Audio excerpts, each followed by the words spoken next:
Dr. Eric Kelly III and a host of phenomenal speakers from all around the globe for this 7-day virtual event that you don't want to miss. The mission of the Black Business Expo is to raise scholarship money from kids all the way from high school all the way from college. The Black Business Olympics is one of the largest Black business showcases in the world. It is an opportunity for businesses and companies to showcase their businesses globally. We are going to be giving away laptops up to $5,000 away to students. Again, I'm Olivia Appleberry, the founder of 2 Cents Finance and one of the speakers for the expo. I am so excited to see you there. For more info, go to www.blackbusinessexpousa.com or call 919-308-9090 and hope to see you there. I am Black Business. From the moment I wake until the time I sleep. Yes, I am Black Business. I am Black Business. Tell me, are you Black Business? I am Black Business. Do you support Black businesses? Listen, I support Black business because I am Black Business. Black Business Expo, one of the largest business showcases in the history of Black business in the world. The world! Sign up today at www.blackbusinessexpousa.com or call 919-308-9090. I am Black Business. I am Black Business. From the moment I wake until the time I sleep, I am Black Business. I am Black Business. Are you Black Business? I am Black Business. Do you support Black businesses? I support Black business because I am Black Business. Black Business Expo, one of the largest business showcases in the history of Black America in North Carolina. Join Dr. Eric Kelly III and a host of phenomenal speakers from all around the globe for this 7-day virtual event that you don't want to miss. The mission of the Black Business Expo is to raise scholarship money from kids all the way from high school all the way from college. The Black Business Olympics is one of the largest Black business showcases in the world. It is an opportunity for businesses and companies to showcase their businesses globally. We are going to be giving away laptops up to $5,000 away to students. Again, I'm Olivia Appleberry, the founder of 2 Cents Finance and one of the speakers for the expo. I am so excited to see you there. For more info, go to www.blackbusinessexpousa.com or call 919-308-9090 and hope to see you there.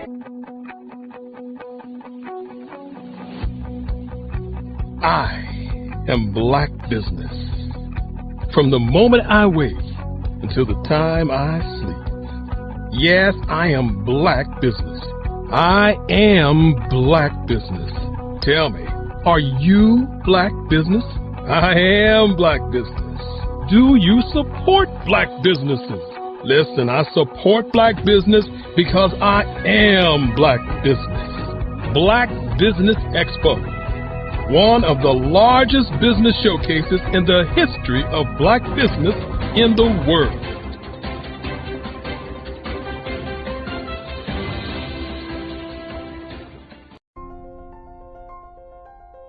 What if you could build your own city? A place where every child can find nurturing people to help them achieve their full potential. A place where every adult can access job training support. Where health education is abundant. Where social justice ruled the land. A place without limitations. Welcome. You have arrived at STEM City USA. It is what every city should be.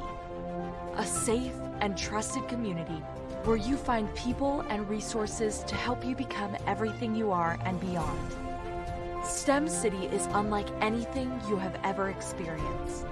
It is a digital twin of the world around you, only better. STEM City is about energy and soul renewal. It is more than a digital world. You can almost feel the power of live cultural events, music, and theater. STEM City promises a better future for children with caring mentors and hands-on activities with dedicated tutors to support our youth. STEM City is your passport to a healthy lifestyle with weekly events addressing our community's many issues. STEM City is your financial well-being with helpful information on wealth management, career advancement, job training, and so much more. STEM City is the community you deserve. It is the city where your dreams can come true. STEM City USA, a place in the sky that is accessible to all who reach for the stars.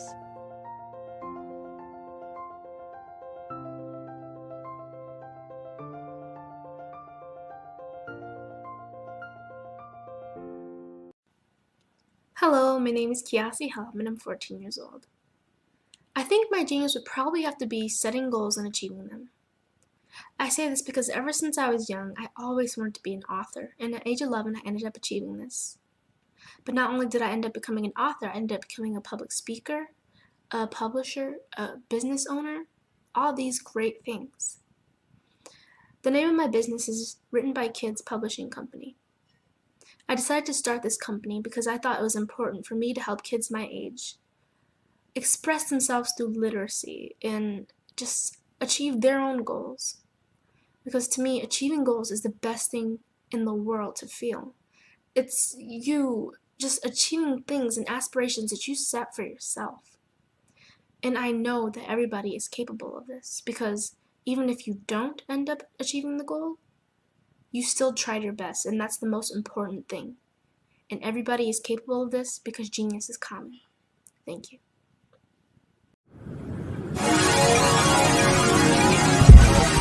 Hi, I'm Carolyn Wilson of Magnify Your Essence, and I am the Fearless Magnified Educator. I am a motivational speaker, an empowerment expert who educates, teaches, guides, empowers, motivates, and inspires women, men, and children of all ages.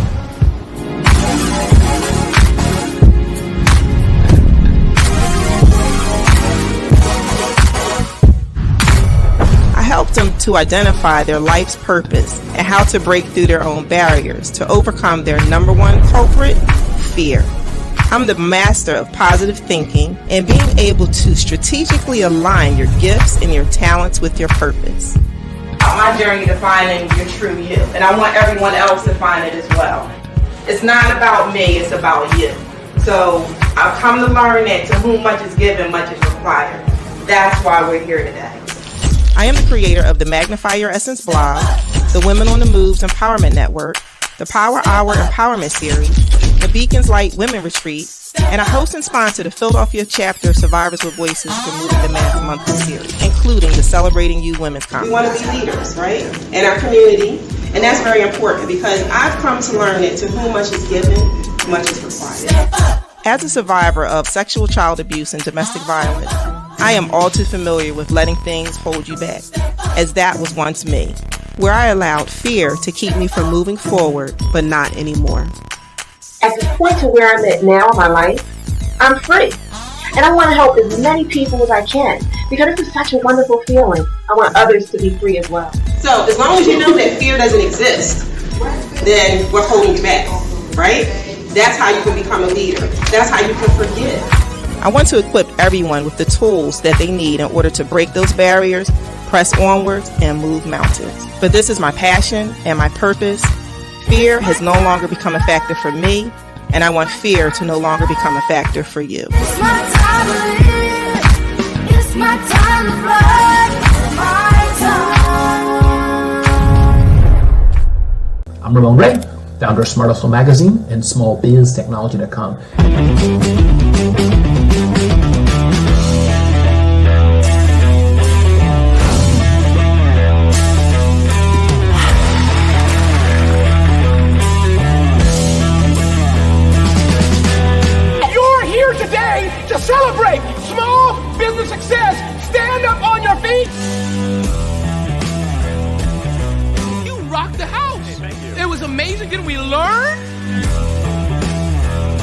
me, success comes from failure. One thing not to do is shake somebody's hand like this.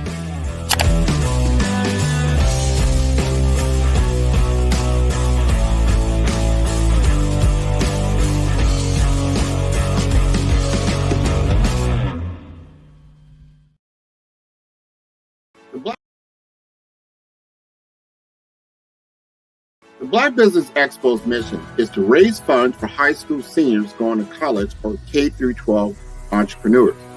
This expo is a fundraiser for students. Please, you may go to www.blackbusinessexpousa.com to donate to the scholarship fund or use the Cash App at $BBXUSA. Our goal is to give laptops and up to $5,000 to 10 students. Students can register online at www.blackbusinessexpousa.com. Every dollar counts. Please donate to the Black Business Expo USA Scholarship Fund.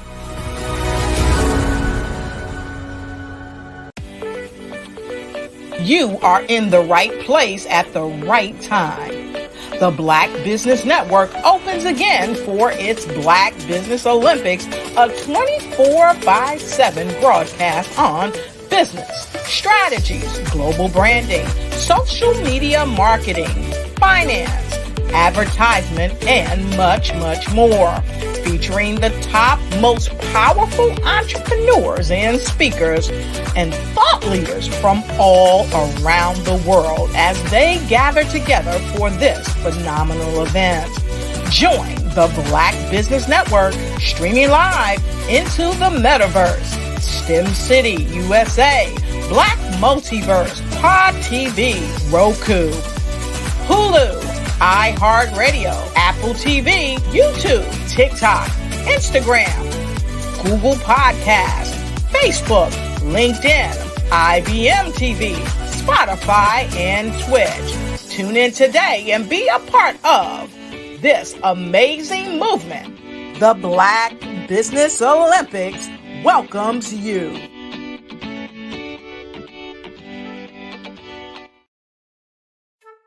This is Dr. Arnold T. Petsworth. He's the owner of Petsworth Vet World. Business was steady, but then an influx of new four-legged friends changed everything. Dr. Petsworth welcomed these new patients. The only problem, more appointments, meant he needed more space. That's when Dr. Petsworth turned to his American Express business card, which offers flexible spending limits that adapt with his business.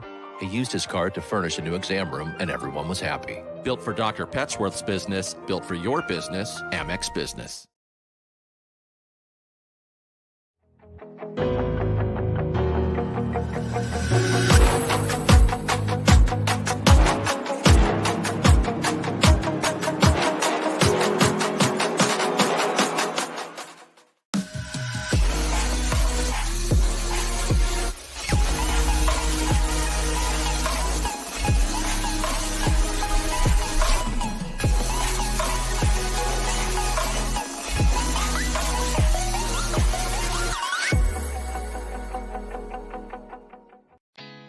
Did you know women represent just 3% of Fortune 500 CEOs and less than 15% of corporate executives at top companies worldwide? Have you wondered what the secrets are to getting into the top ranks, whether in the private or public sector? Do you want to figure out how to stop being held back in your career or passed over for promotion? Then you're in the right place. Hi, I'm Dr. Madeline Ann Lewis, President and CEO of the Executive Women's Success Institute. I have decades of experience in the military, the federal government, and corporate America. And my mission is to help women succeed and tap into their full potential. I want to reach 1 million plus women around the world to become the leaders they are meant to be. So if you want to move into a management or executive level position, or maybe you are a female veteran transitioning out of the military into business entrepreneurship, then reach out to the Executive Women's Success Institute at 301-693-3284. Let us get you on the fast track to success.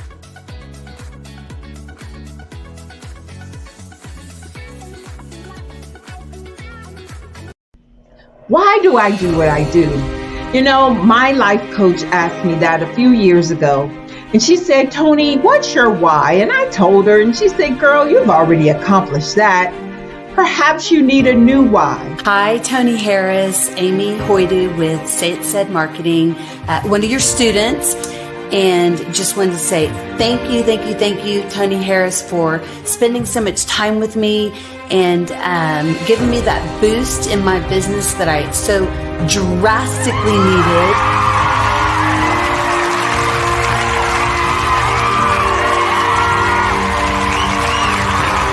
My why is to touch, move, and inspire my clients to take drastic steps to be better than they were before they met me. I'm a resource. I'm a connector.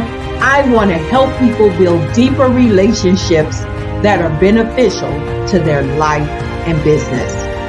That's what I do best. So, first thing you got to do is show up. And speaking is a way to magnetically attract your ideal client to you. How many of you use social media that way? Absolutely, and this is how you look to the world. Drastic steps are the steps that are needed to be successful. And my business is drastic denotes a mindset. Getting out of your comfort zone, doing something that you don't necessarily feel comfortable doing, want to do, but you know it's a necessary step to be successful in your business. I get the most satisfaction when I see my connections flourishing into relationships long after I am gone. Hi, my name is Jasmine Augustine with Media Jasmine, and I've joined several networking and referral groups in the area. And Network in Action Northeast Houston with Tony Harris Taylor is one of the best organizations that I've joined. I love that piece of what I do, and it is what fuels my fire.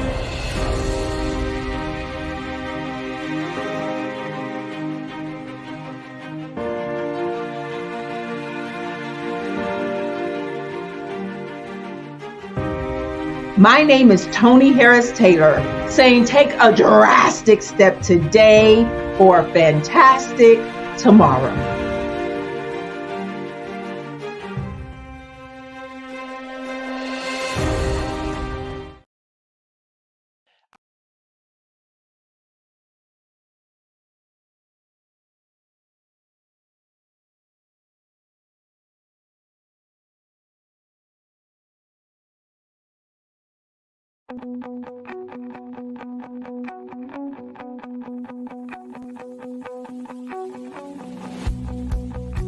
I am Black Business.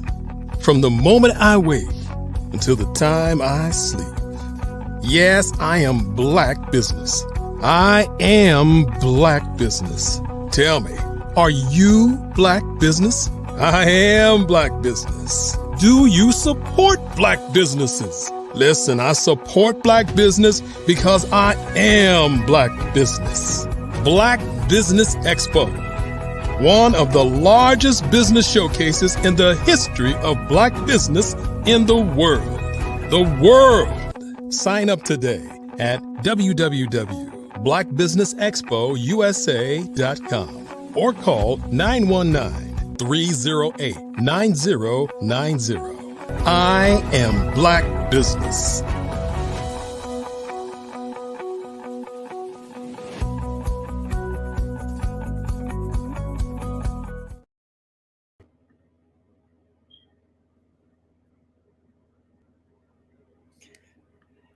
Good afternoon, business owners, entrepreneurs, thought leaders, and corporations. Welcome to the Black Business Network. My name is Maria Bond of the Media Communication Group.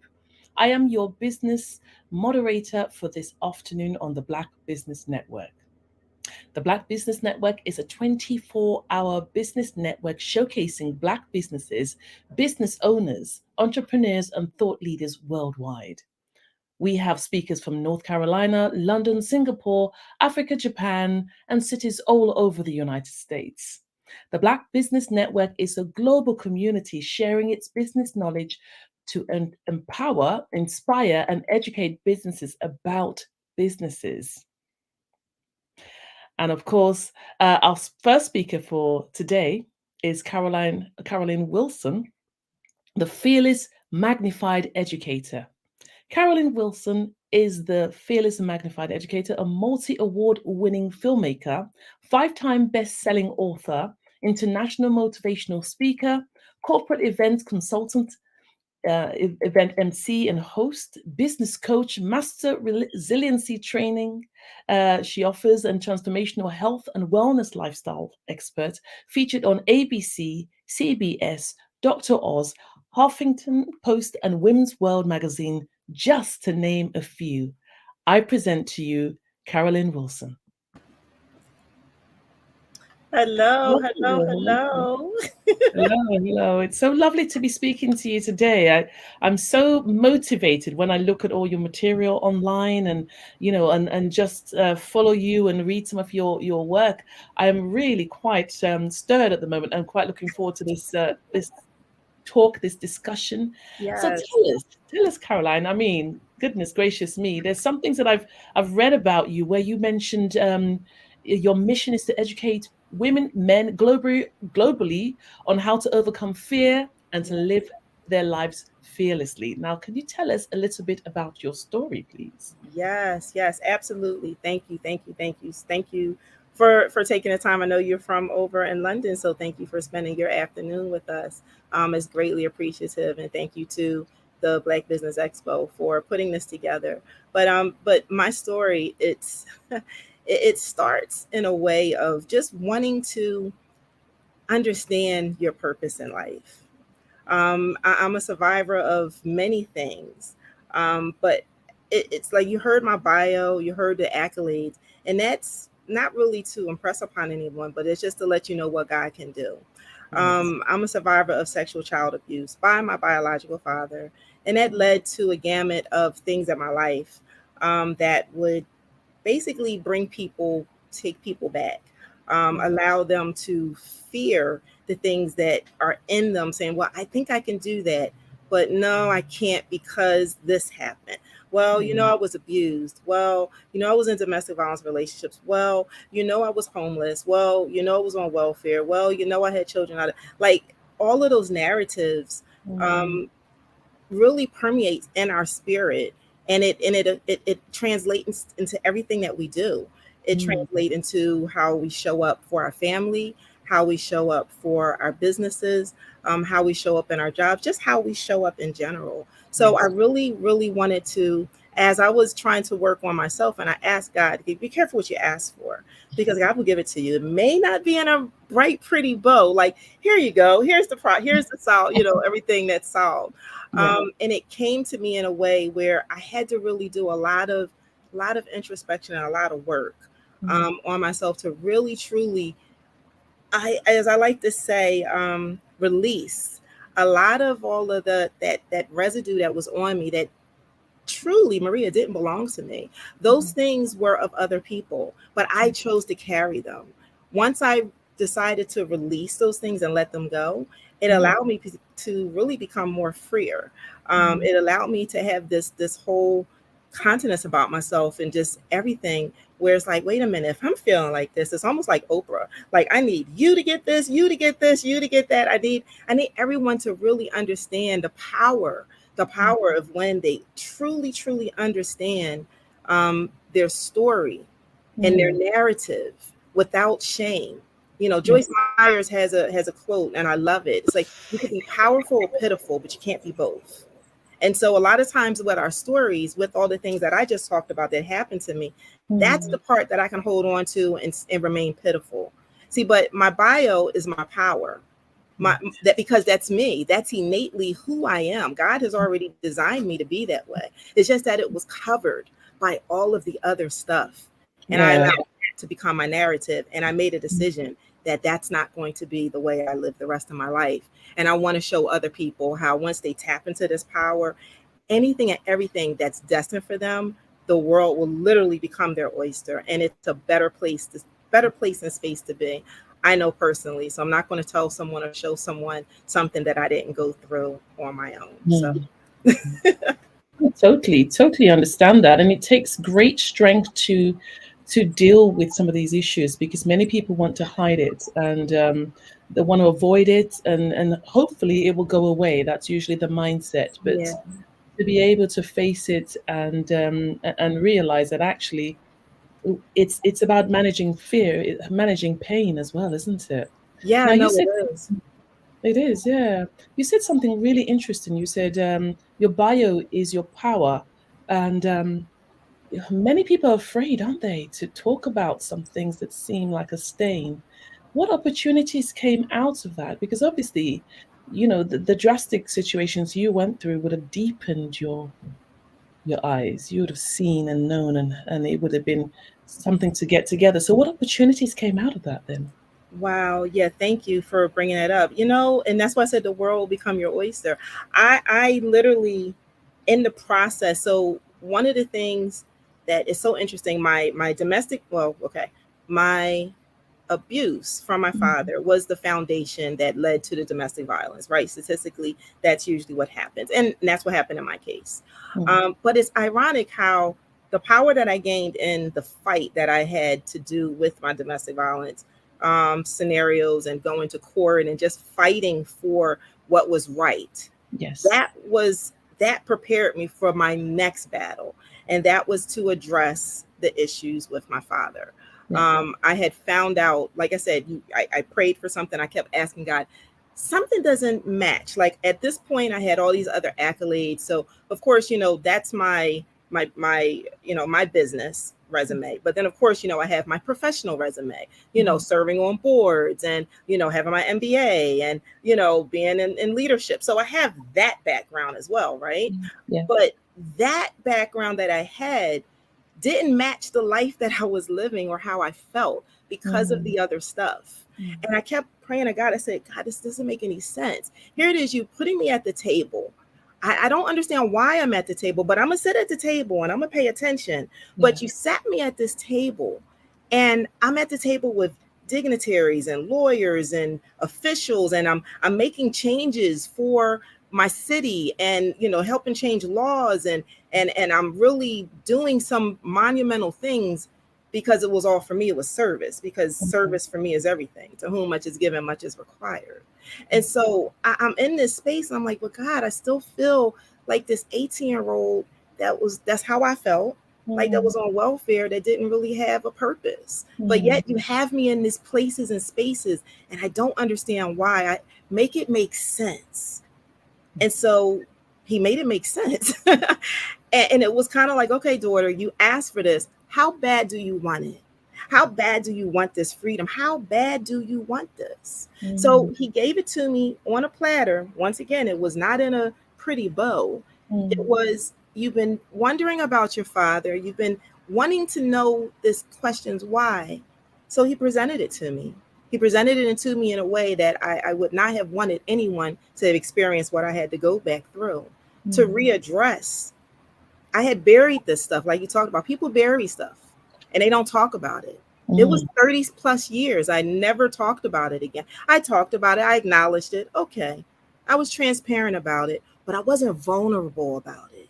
And this made me become vulnerable about the fact that what my father did, he was still doing it. And I found out that he was doing it. And I had to make a choice, because I could have made a choice and said, you know what, my life is good. I have my MBA. My son is going to Princeton. Like, I'm good. I'm a supervisor. I don't need to worry about this stuff. But it was in my spirit. It says, no. You have to come forward. You have to make things right. Yes. So you have to make things right, not just for this little girl who, by the way, was my little sister that I never knew existed. But you have to make things right for you, because this is what you asked for. So how bad do you want it? So when I tell you I endured pain, that's pain that no one would really truly want to invoke on themselves. Yeah. But I knew the cost of it. It was my freedom. It was what I asked for. And so that once I went through that, it was, I got sick. My hair fell out. My hair is like long now, but it was gone because I got so stressed. I almost lost my job, my good government job. Like I almost lost everything. but what I gained was me. Yes. That was the sacrifice. And so once I got through that, and then God basically said, okay, so now I need you to show people this. And I need you to meet people where they're at. So then I just started, to be quite honest, in the process of me waiting for this court case to happen and me to face my father, because he was trying to throw me out as a bad witness, but that wasn't the case. And in this process, it was in my spirit to say, well, just go and show people what they can do with their lives. Okay, starting a business, I did that. Going back to school, oh, I did that as an adult. Volunteering, that was my whole makeup. All the different things that I've done and I've accomplished, even in my mess, God told me to show people how to do this. So I started off doing something called my Power Hour, and I said Women on the Move. And I just went to a library and got a space, and very humble beginnings. I was in this little junky library, and I just invited some people, and we just talked about these things, and I brought some professionals in, and I was like, okay, great. And then people were like, when's the next one? And I'm like, when's the next what? I just did this one time because I needed to kind of put my mind on something else. And to be quite honest, that just it just opened the doors. And I truly believe that when you open the doors to a lot of yeses, the yeses that feel right in your spirit, yes, it'll open the doors for something else. And that's literally how it started. Me just having something in a library, just having a little free session for the community, and people showed up and people were like, we want more. And I'm like, oh, okay, this is turning into a thing. And then that thing turned into me doing it for a year. And then that year turned into me doing a conference that is now, I'll be celebrating my 9th year doing this conference, this women's conference, which then turned into me creating a blog, which then turned into my book, my first book, which then turned into my coaching, which then turned into my speaking, which then turned into my film, which then turned into me publishing other books and growing other authors to be best-selling authors, and now international speakers. And then it led to me being on national television. It led to me being a reoccurring guest on a national syndicated show. It allowed me to be on the cover of a world-renowned magazine. So I did not know that that's how it was going to end up. Yes. But it ended up because I chose me. And when you choose you open up the doors to the rest of the things that are already in line for you. It was already destined for me. And everything else that's going to come before me is already there. It's just waiting for me to step on the right path. And I couldn't do that if I was still operating in the pity of my story and letting that to stay on me and allowing that to permeate in every aspect and every fiber of my being. And so once I realized that, and I'm like, no. When people finally get that, people truly get that, their lives will be so much better. Their families will be so much better. Their communities will be so much better. Their businesses will be so much better, because it really starts with you. And if I'm the one that God has chosen to send and get this message out, then I take it. I take it. I even told him, I said, use me. And so he's using me. How amazing, because, we talk so much, you hear so much about, the wonders of a transformed life, and one that is yielded to God as such, and one people that know thyself. It talks about know thyself, and as the man or woman thinketh, so is she. We hear all these things. Yes. But it's, you rarely see people that walk in it and actually dominate it. What do you think is the secret to this then, the core roots of this then, that you could say has helped you to break the barriers, to really establish yourself as a businesswoman and walk in the path that you've been chosen to? Great question. I really do. One of the things and I was just talking with another person the other day. Periodically I do a sister soul check, right? Because there's a lot of people that have gotten me, that has supported me in this journey. Just because of the way, it's one thing to talk about it. Like we always hear, stand in your power, stand in your power. No. You got to walk in it. You have to walk in it. You have to walk in it. You have to not just stand in your power, you have to be in your power. You have to become your power. Like that's what it is. I had to become my power. I had to understand and realize the power that was within me. It was already there. It was just stifled by the other background noise. And once I was able to zone in and really connect with myself, then I was able to connect with my higher power. And for me, it's God. And then that's really how you're able to now, I trust. I just had a conversation with one of my my mentees. And I said, listen, people always ask, well, how do you do what you do? And I'm like, well, I can't teach you faith, but I can show you, right? Because I'm walking it. I'm living it. I am the testimony. I am doing exactly what people fear to do. And I just do it with ease because once you do it once, and then you trust, just like, a little baby and they're like, okay, well, jump. And they're like, no. But then when they jump and you catch them, like, oh, so if I do this, you're going to catch me? Yes. So that first time might feel a little weird. I'm not saying that I was never like, oh God, what am I doing? A lot of times I go, what am I doing? But I still trust. I just learned to trust the things that are unseen, the things that I don't know. I just know that if God gives me the whisper and a tap, and say, this is the what. Okay, you gave me the what. All right, now once I agree to what you give me, that what you put in my mind, what you put in my spirit, once I agree to that and say, okay, yeah, that's possible, then he will provide the where. Then he will provide the who. He will also provide the how. A lot of times people want to know, well, I don't know how to do it. Well, I can't go there because of this, because of that. I don't worry about any of that. I truly, when I tell you, as I'm talking to you, I truly lean on the things that I don't understand and I trust, and I just know that it's going to be. So it takes the whole thing of, as a man think of, as a man, it becomes you. It literally is a practice. It becomes you in everything that you do. Once you set it that way, the universe, God, the spirit, whatever people want to claim, it's already there waiting for you. You just have to tap into it.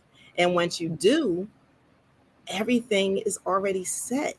You're just going through the motion. It's like once you sign that contract, you said, okay, I agreed to this. When you buy a house and when you buy a car, you agreed to pay this promissory note. Well, when God gives you something, when you're doodling something, a lot of my ideas came from me just doodling. And I believe that when you doodle, that's your spirit giving you the blueprint. And so now all you have to do is just agree to it. You have to sign that contract with the spirit world. You have to say, okay, I'm going to do it. And then all of a sudden, everything starts coming into place. And once you see that happening, it's like, this is blowing my mind. But then you start to understand, okay, then I expect this. I require this because I am this. And then it takes a minute to get to that point. But once you really, truly practice it, just like a basketball player, in order for him to make those free shots, whatever, the free flow, basketball people, y'all know what I'm talking about. In order for them to get the ball in the basket, they have to practice. And they know exactly where to stand. They know exactly how to shoot. They know exactly because they practiced. The first time they did it, they hit the rim and it bounced, and they knew if they moved a little bit to the left or they switched something a little bit, they can get it in. Same thing with track. They know if they run in a certain way, if they lift their legs a certain way, if they pump a certain way, if they breathe a certain way, if they put their posture a certain way. It's the same thing. Yes. It's the same thing. You naturally get better at things that you practice. So I practice this all the time. So before I became a master resiliency trainer, I was already a master resiliency trainer. I didn't need the paper or the certification to certify me because I was already doing that, because I already practiced. Yes. It's so true. I do like the way in which you have worded this, and seeing it through your eyes, through your experience, makes it so much clearer and able to be transferable. What I'm getting here is the fact that you became your hero. Yeah. As though it kick-started this snowball of success going up this time. The trajectory was this way, but it was as though you became this hero to yourself, to show yourself that you can actually do all things, and then from then on, your future seemed limitless. Now, how have you been able to use this experience? How have you been able to use this experience that completely changed your life in your day-to-day business, in your immediate and also in your future planning? How have you been able to do that? Wow. I mean, it allows me to now reach the masses. It allows me to now expand my coaching business, my business with helping individuals wanting to understand the power of their story, and they just have a story to tell. This is something that, once again, these are things that I ran from. So my business, it wasn't the business plan. It was like, oh, okay, I'm going to go after this because this is where the dollars are at. No. I literally, my business got birthed out of my story. It got birthed out of my power.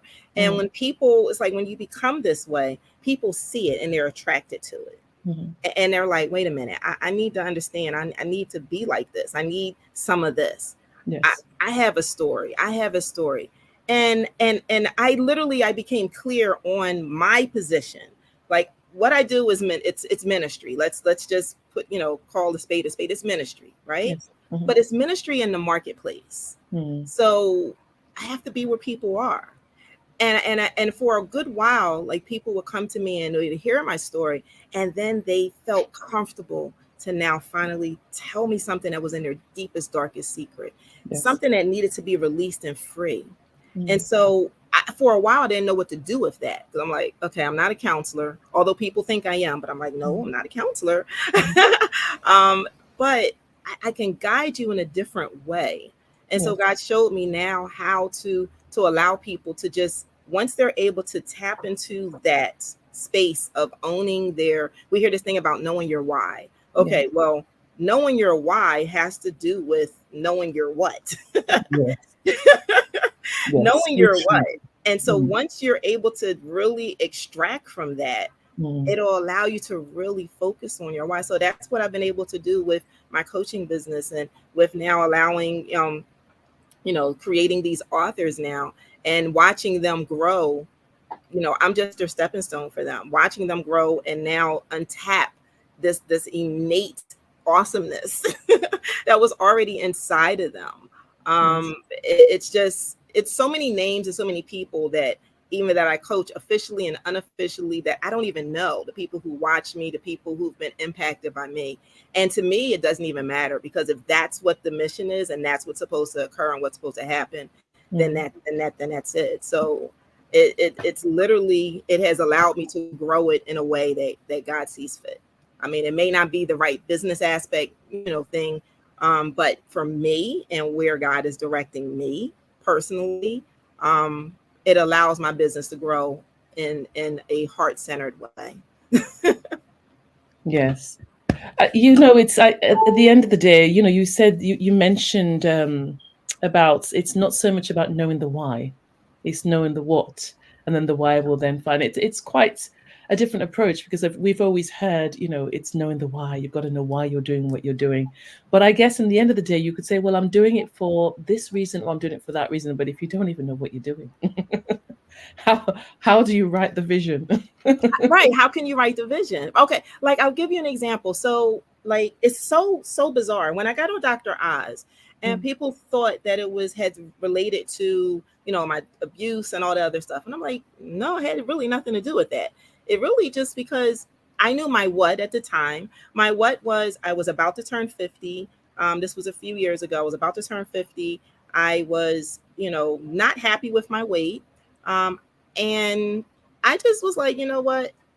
I need to go into being 50 and fabulous, not 50 and this, right? That was my vain part, right? But then really the other essence was the illness that I had invoked because of all the stress, because of all the things that had happened to me with uncovering the things and really working on myself. I wound up getting sick. To the point where I was on chemo, where the point I was on prednisone. I had developed all these autoimmune issues, and I was on the same path as my mother. My mother never lived to be past 51. And here it is, I was about to be 50. So now it's like, okay, I know my what. But now my why is like, okay, because of my mother, but my what is because I want to be here for the people who need me the most. If I don't make a change, then I will be following the same path because I was. She had autoimmune issues. She was on prednisone. Like I was literally following her path. And that made me go, okay, I know what I need to do. I need to make this a lifestyle change. It can't just be, I just need to lose the weight for all the vain things I said at first. It's much deeper than that. It's because I need to be here. At this point, I had already started kind of my business. You know, I had already started doing the empowerment things. And I'm like, I need to be here for the people who need me the most. And that's myself, that's my children, and that's my community, my family and my community. They need me the most. So that became my what. And then my why followed suit. My why became, okay, now I know why I'm doing this. I'm doing this for a greater purpose because I know what. It became greater. And so now here's the alignment, because I said I need this to be a lifestyle change. These are the things that literally right to my left, I came down my steps and I heard clear as day. Clear as day. It's like, be ready. I'm like, okay, I don't know what I'm being ready for, but okay, I'm going to be ready. I'm going to be ready to make this change. And so once I deciphered my what, I was able to coincide my why and put them together and really be clear on what they were now, but I didn't know how. I was like, okay, but I know I've tried to lose this weight. I've been up and down, but now it just stuck. So now watch what happens.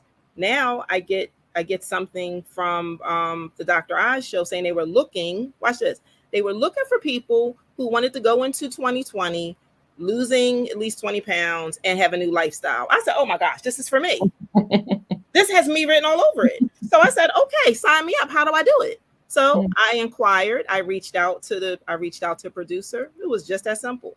Which people's like, that never happens. I'm like, I don't know, it happened for me. So I reached out to producer. She said, send me something. I sent her a little 1-minute video of really like tapping into this why, my what and my why coinciding together. And out of, I think she said like over 3,000 people put in for this, and I got chosen. Next thing I know, I got a letter saying, show up at the ABC studios for your orientation to be on Dr. Oz. And I'm like, what? And that became a journey. And now watch this.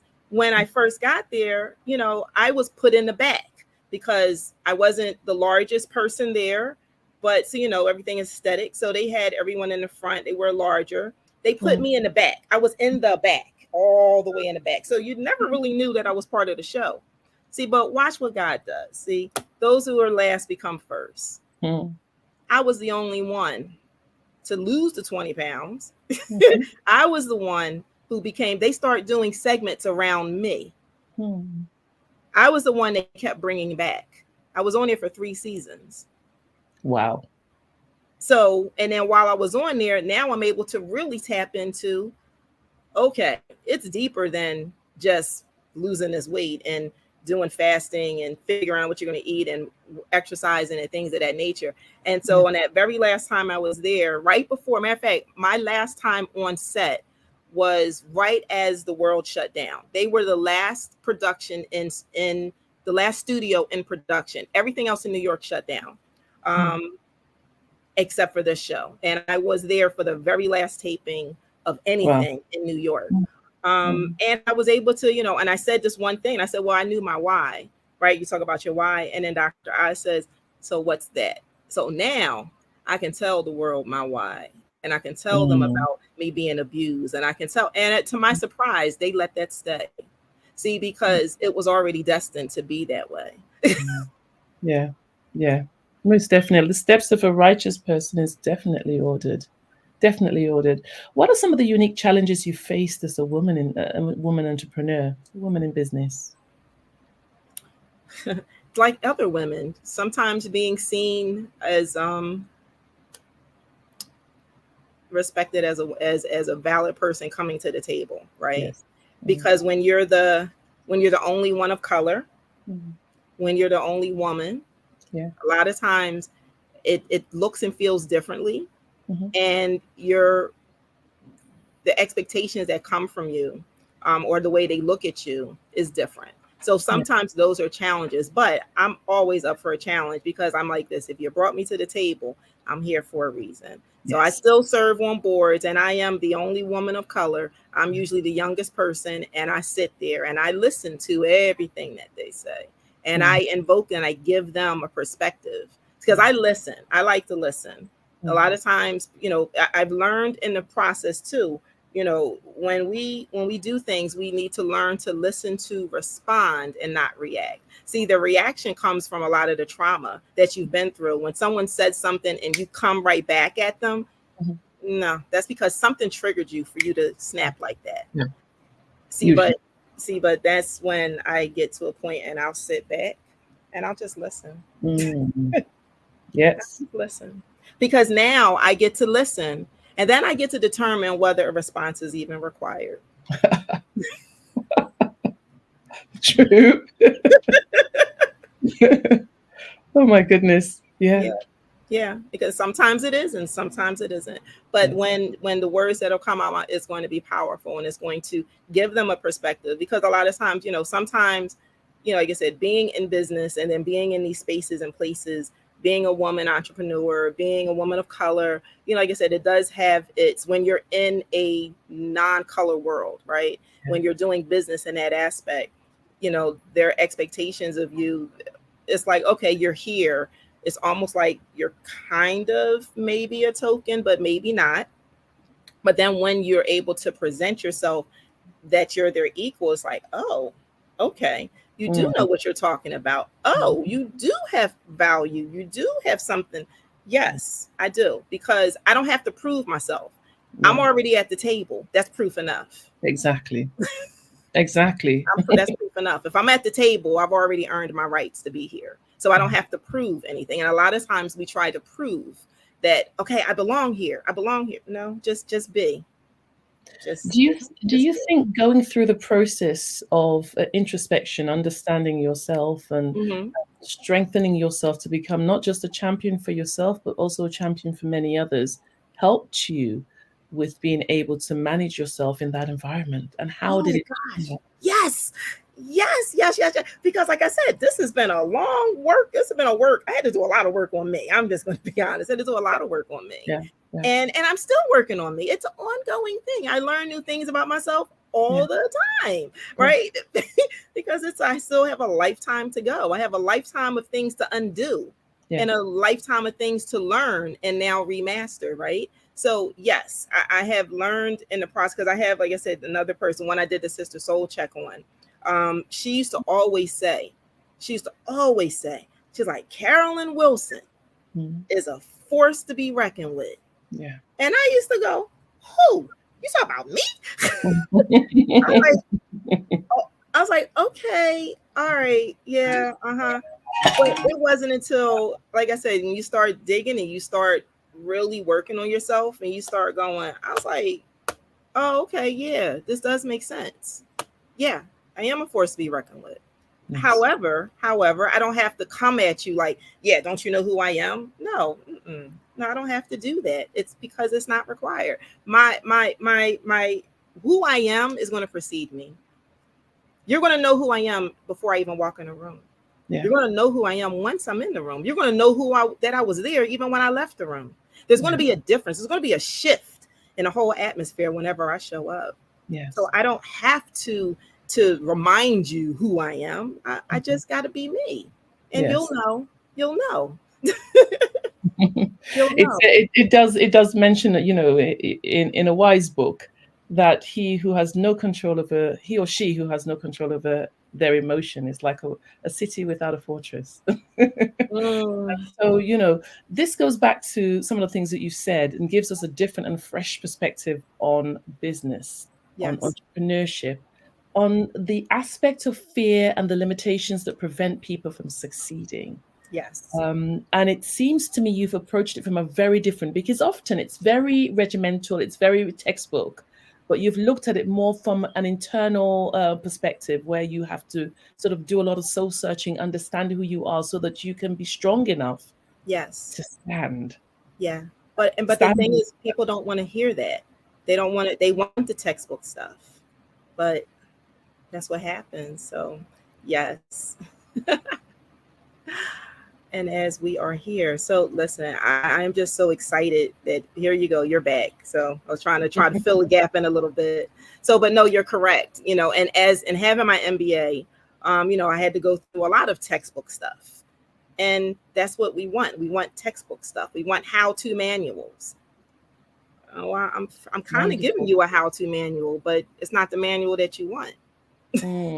Yes, it's not. People will always reject what seems like a longer route, what seems difficult. Yeah, they want the path of least resistance, but that's not always the best path. Yes, true. Okay, well, you know, I have to thank you once again for such an insightful interview and so much information and so much depth of thought, and you know, to be able to go away and sort of meditate on. Just one more question about you. What is your mission? If somebody was going to ask you to iron out in a few words, what is your mission? What is your mission? Thank you. Yes, my mission is to literally help men and women around the world overcome this number one culprit that they have, and that's fear. Because fear keeps you from doing the things that you should be doing, and it has you doing the things that you shouldn't. And once you can overcome that major obstacle of fear, once again, the world will become your oyster, and then you are in the right path of your divine assignment that has been given directly to you. Amazing. Thank you so very much for coming on the show and sharing your insights and your understanding and your wisdom with all of us. I think we've grown quite some watts just listening to you. So thank you so much. Thank you. Thank you. I so appreciate it, and I value your time. Thank you. Wonderful. And Genius is coming, and I'll see you on the other side. Amazing. Didn't we have a good time just listening to her and gaining so much wisdom from her? What an amazing interview. And of course, you know, we're now going to talk about some of the things that keeps us going in this Black Business Expo. And of course, the Black Business Expo is on a mission to raise funds for high school seniors going to college or K-12 entrepreneurs. This expo is a fundraiser for students. You may, if you want to know more about it, you may go to blackbusinessexpousa.com. That's www.blackbusinessexpousa.com to donate to the scholarship funds or to use the Cash App that's on the screen below, which is $BBXUSA. Our goal is to give laptops up to $5,000 to 10 students. Students can register online at blackbusinessexpousa.com. Now, every dollar that you give counts. So we want to remind you to donate to the scholarship fund. We want to thank our Black Business Expo USA sponsors for the month of July 2025. And those are NC100, Moody Capital's Partners, Suede Soul, Lotus Riche Coaching and Training, Carolina, Virginia Minority Supplier Development Council, Step Management, BHS and Associates, Maggie McLean Foundation, Inc., Genius is Common, Earth Essential, Malane Shani Global, Executive Women's Success Institute, The Quality Coaching Company, Superwoman Business Services, Creative Force Studios, Lee Entertainment, Artistic App Design, Black Business Expo USA. Genius is Common, and I'll see you on the other side.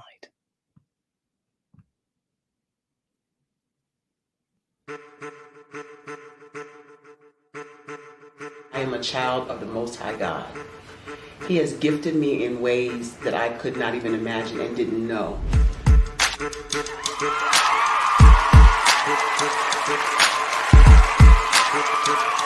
There was a time when I didn't know who I was.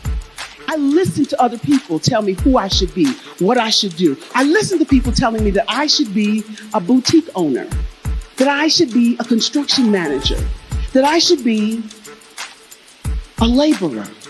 Have you ever felt like you should do something else, be something else, go somewhere else, be wherever you wanted to be, and you felt like you were in a box? Anybody in the room? And you couldn't get out? Anybody in the room? And you kept trying to go and go and you couldn't get out? Anybody in the room? But let me tell you, you need to rock the box. Rock the box.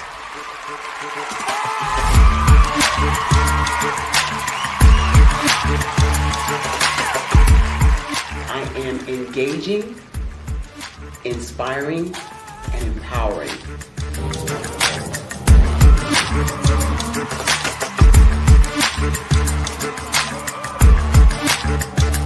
I would give you everything I know. Just by touching you, if I could, by osmosis, give you every single thing I've learned, I've gone through, I know I would. We know that's not possible, but as it is possible, I love to share information with people. Some of you out there, people have told you that you can't be, you can't have, you can't do. But I will tell you, like Kinston said, you can, you must, and you will. If it's to be, it's going to be me. You got to say it. If it's to be, it's going to be. If it's to be, it's going to be. If it's to be, it's going to be.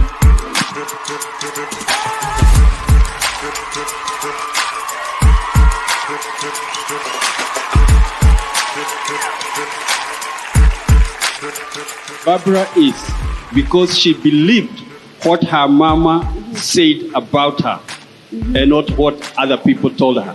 Every day you wake up, when you're in a situation, it's your choice whether it's an advantage or the disadvantage. She gained her confidence and her life, and now she is a testimony. If I can help you elevate yourself, then I feel like I'm elevating my own self as well. What you know and I know together can change the world.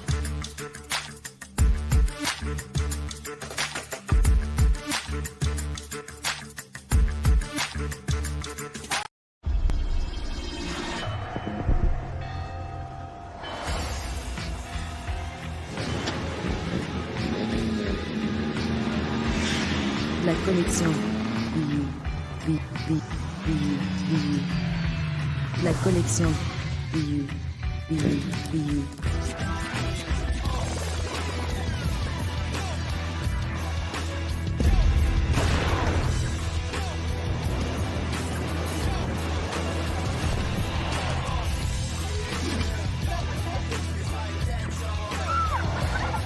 In a world obsessed with the cult of celebrity,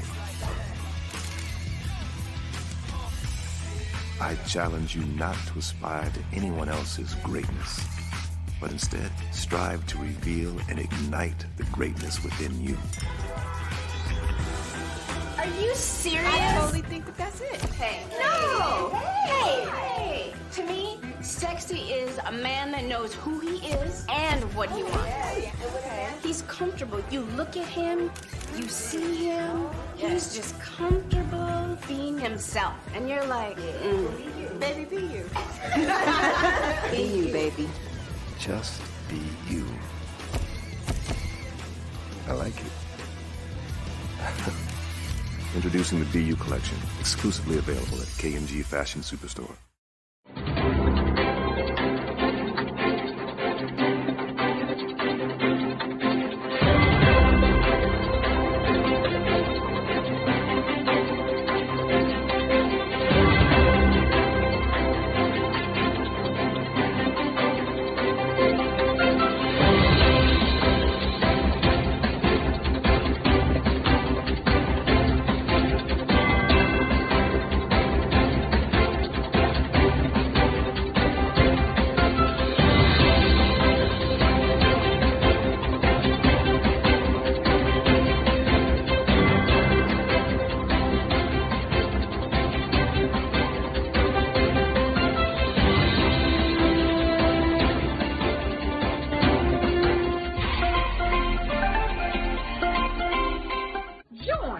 Dr. Eric Kelly III and a host of phenomenal speakers from all around the globe for this 7-day virtual event that you don't want to miss. The mission of the Black Business Expo is to raise scholarship money from kids all the way from high school all the way from college. The Black Business Olympics is one of the largest Black business showcases in the world. It is an opportunity for businesses and companies to showcase their businesses globally. We are going to be giving away laptops up to $5,000 away to students. Again, I'm Olivia Appleberry, the founder of 2 Cents Finance and one of the speakers for the expo. I am so excited to see you there. For more info, go to www.blackbusinessexpousa.com or call 919-308-9090 and hope to see you there. I am Black Business. From the moment I wake until the time I sleep. Yes, I am Black Business. I am Black Business. Tell me, are you Black Business? I am Black Business. Do you support Black businesses? Listen, I support Black business because I am Black Business. Black Business Expo, one of the largest business showcases in the history of Black business in the world. The world! Sign up today at www.blackbusinessexpousa.com or call 919-308-9090. I am Black Business. I am Black Business. From the moment I wake until the time I sleep, I am Black Business. I am Black Business. Are you Black Business? I am Black Business. Do you support Black businesses? I support Black business because I am Black Business. Black Business Expo, one of the largest business showcases in the history of Black America in North Carolina. Join Dr. Eric Kelly III and a host of phenomenal speakers from all around the globe for this 7-day virtual event that you don't want to miss. The mission of the Black Business Expo is to raise scholarship money from kids all the way from high school all the way from college. The Black Business Olympics is one of the largest Black business showcases in the world. It is an opportunity for businesses and companies to showcase their businesses globally. We are going to be giving away laptops up to $5,000 away to students.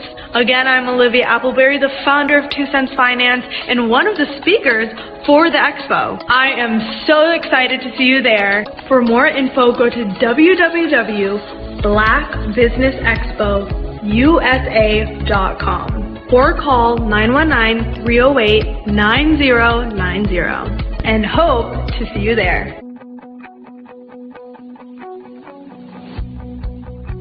I am Black Business. From the moment I wake until the time I sleep. Yes, I am Black Business. I am Black Business. Tell me, are you Black Business? I am Black Business. Do you support Black businesses? Listen, I support Black business because I am Black Business. Black Business Expo, one of the largest business showcases in the history of Black business in the world.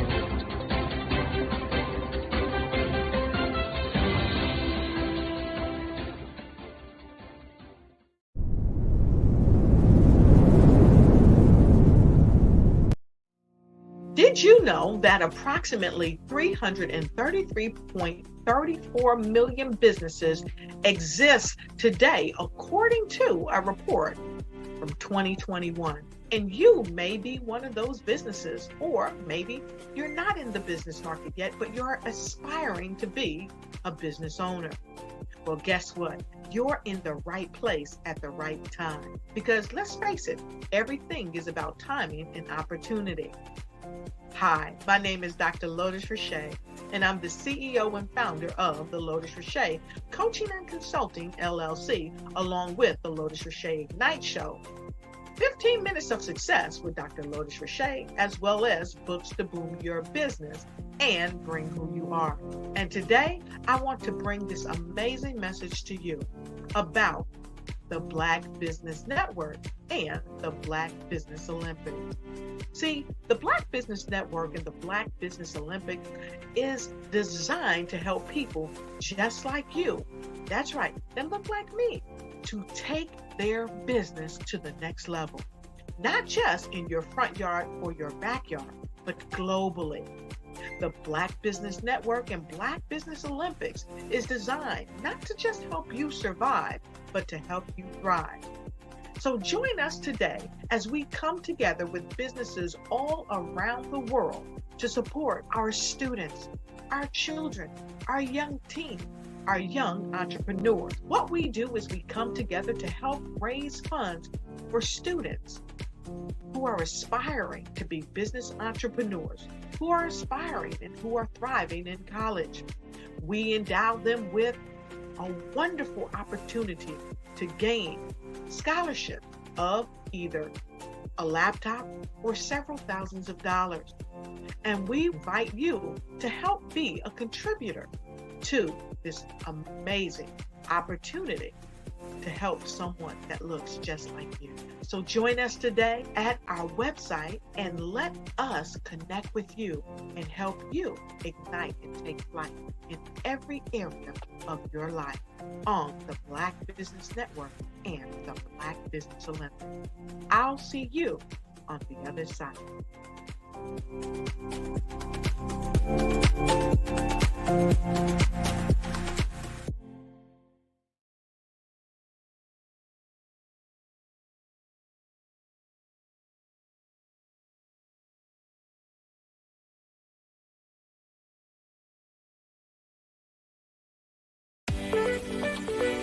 You are in the right place at the right time.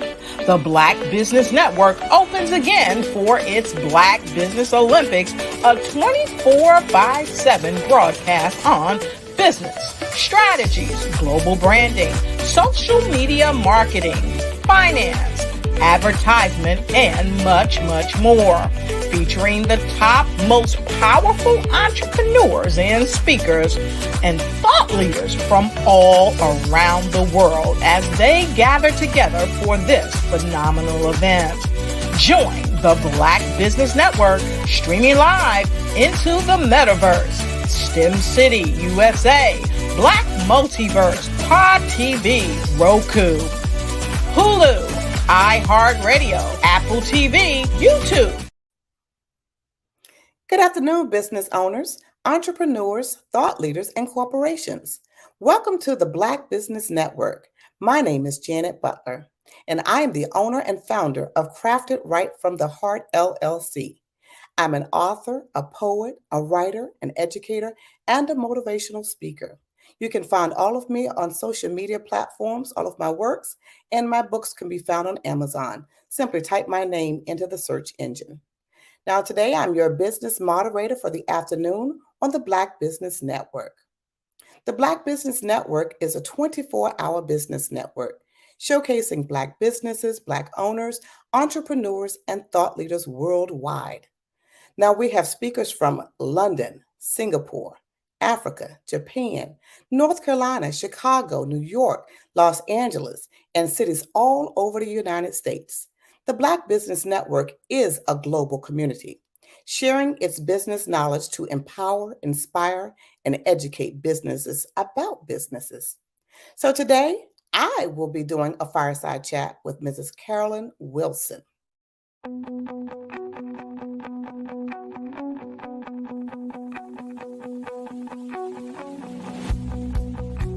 I am Black Business.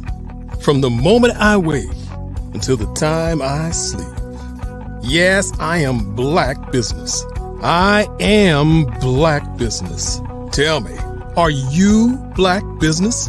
I am Black business. Do you support Black businesses? Listen, I support Black business because I am Black business. Black Business Expo, one of the largest business showcases in the history of Black business in the world. The world! Sign up today at www.blackbusinessexpousa.com or call 919-308-9090. I am Black business.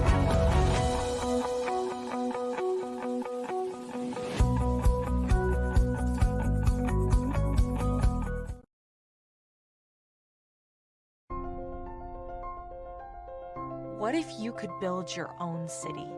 A place where every child can find nurturing people to help them achieve their full potential.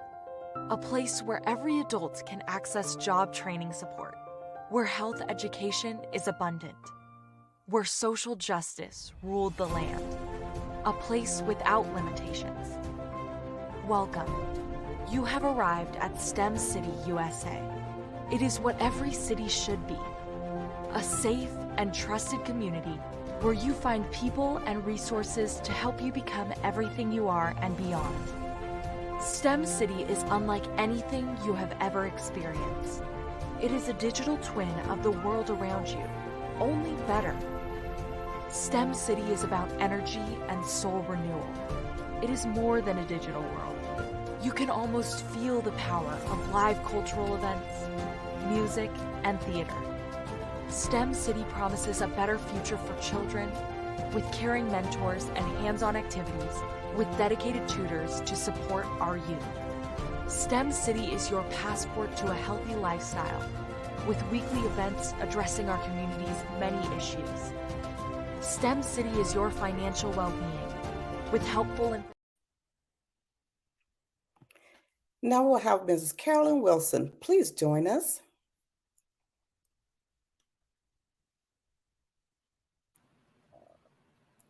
Hi, Mrs. Wilson. Thank you for joining us. Yes. Hi. How are you, Miss Butler? Listen, so now the roles are reversed. So yes, it is. I got to sightsee a little bit earlier. I love that. Oh, okay. Thank you. Thank you. So let's just learn a little bit about you. So tell us a little. I was trying to, while we were waiting, I was trying to pull up some information. So tell us a little about who you are. I am a mother first and foremost, and I'm an author, a 4-time published author of poetry and quirky quotes and affirmations. The last project I did with my brother, my daughter, and my niece. So it was like a family effort. So we had a great time with that. And I'm also an educator. I work in the school system as a reading specialist. So I do lots of little different things and crafts and arts and things of that nature. Oh, wow. Wow. So tell me about the passion, because I'm hearing, I love the quirky, because I'm a little quirky too, you know, and behind all the power, there's some quirkiness behind. Yes. Right? Me too. There's some quirkiness. So what made you want to do, the whole focusing on the quirkiness? I've heard about poetry but it's this quirkiness that's so unique and so cool. So let's talk about that. Well, that came from my grandmother. I have to give her all the glory for that one, because she always had all kinds of little quirky sayings. I was sharing a few of them this morning from my book. And the one that always sticks with me and makes me crack up, and everybody else, is from the root to the toot to the boot. Please don't shoot. And every time I say it, I always end up giggling. But it's one of those things where we're out in the country, and so you have to protect yourself. So she was out in the country, and she had to protect the family, and it's all children with her because the men are out working, and my daddy was a long distance truck driver. Mm-hmm. So that's one of her favorite little sayings. And just some of the things that she just came up with, like, where in the world did you think of that from? And so I would always ask her the meaning behind it or the purpose for saying it. But it was just something that she just brought up mind-wise, just, thought of on a whim. Wow. So I kind of was that in my little diary, my journal, because I was a journaler too. That's how I came about with my published books. Yeah, and that, you know what, I find that a lot, that same thing, coming up with your book, usually sometimes it comes from out of your journals. I think that's very powerful. Now I also heard you say, you're an educator, which thank you. So, school year is about to start. So thank you for being an educator and inspiring. I'm assuming it's great. Is it like for youth? It is for use. I have the elementary grade level, so I'll be servicing students in K through 5, but more so on the side of me being a reading specialist, I'll be building capacity within the educators or teachers and Okay. working in that role. Yeah, no, that's very important. And this one, I was going to say the youth but that's very important, especially with the way our school systems are, and then with the learning that the kids are doing, especially within the pandemic. I don't know, maybe this would be something. I know you have your poetry side, but I know because the school year is starting, and anyone that's watching, what are some of the things and pointers that you can maybe give to some parents for their students who may have a learning difference? And child, I have a student with my daughter has a learning difference. Matter of fact, both my children have learning differences. So I kind of understand that aspect. But coming from an educator standpoint, what are some of the things that you can share with parents out there with that they can set their children off to a right start for the school year? For me, I always tell parents just to get actively engaged with the process of the school system. Know when they're in, know when they're out, know what their schedules are like. If they're struggling readers, get the assistance and support that you need because there's so many resources out here. But always be an advocate for your child first and know that you are that first advocate, that first point of contact. So it starts with you and it starts at home. Start reading anything. I don't care what you pick up at the newspaper. Of course, those are obsolete, but hard books. I love those. Turn pages. It could be just a quirky quote, from any book. Small, short poetry, rhymes. And I love to start off with rhymes because they love to hear that. Yeah. And just starting with their names, writing the names, knowing the letters in those and the sounds that represent those letters. So it can come from different angles. It depends on what type of support you need. But my biggest thing is be an advocate for your child. Reach out to the school system first and foremost, because that's where most of the day your child is going to spend most of that time with those teachers and educators. So once they give you a point of contact or some sort of resources to use, actually implement those, use those, ask questions, keep pulling for other resources because we have so many things that teachers and parents can share, but keep that bond, that communication open. Yeah, no, that's some really good points because, like as I said, as the school year is starting and we're still, we're in this post-COVID and things are still different, right? And it's being an educator, you've definitely seen that firsthand. But I like, and this actually was one of the things I was thinking about, and you just kind of segued into it. Just this balance, because we are part of this business network. I just want to put a shout out there for the kids, because this is for the kids, and just to make sure that our kids are on a great start. But here it is from the business aspect. You still work, you still have this profession that you have, but then you also have this passion. And I did hear how it connects because you just said, you invoke them to use quirky quotes and little rhymes and poems. And so is that where your passion and your purpose kind of coincided for someone? Like, what can you tell someone who's kind of they're doing something, they have a profession, but they have this passion? Sounds like you've been able to perfect both, being a 4-time best-selling author and being able to be an educator and just really doing both. So how can you talk about that? Again, it all goes back to my grandmother, paying attributes and homage to her, because I was sitting on the phone one day with her, and I'm like most people, I start my life off not knowing what it is I want to do because people think you should have it figured out by a certain age, and you don't. You really don't. But I went through all the stages that I'm supposed to go through because everybody thought I looked like a nurse. I care for people. I'm compassionate, so I should be a nurse. I went that route. That was definitely not for me, and I knew it. So I got my certificate. I got my degrees that I was supposed to get. I did everything I was supposed to do, but I knew that was not what my heart was. That wasn't my calling. So I started substitute teaching. And while I was doing, I was telling my grandmother my spirit was restless. I don't know what it is I want to do. I don't know which avenue, which direction to go in. I just know this is not it. This is not my end all be all.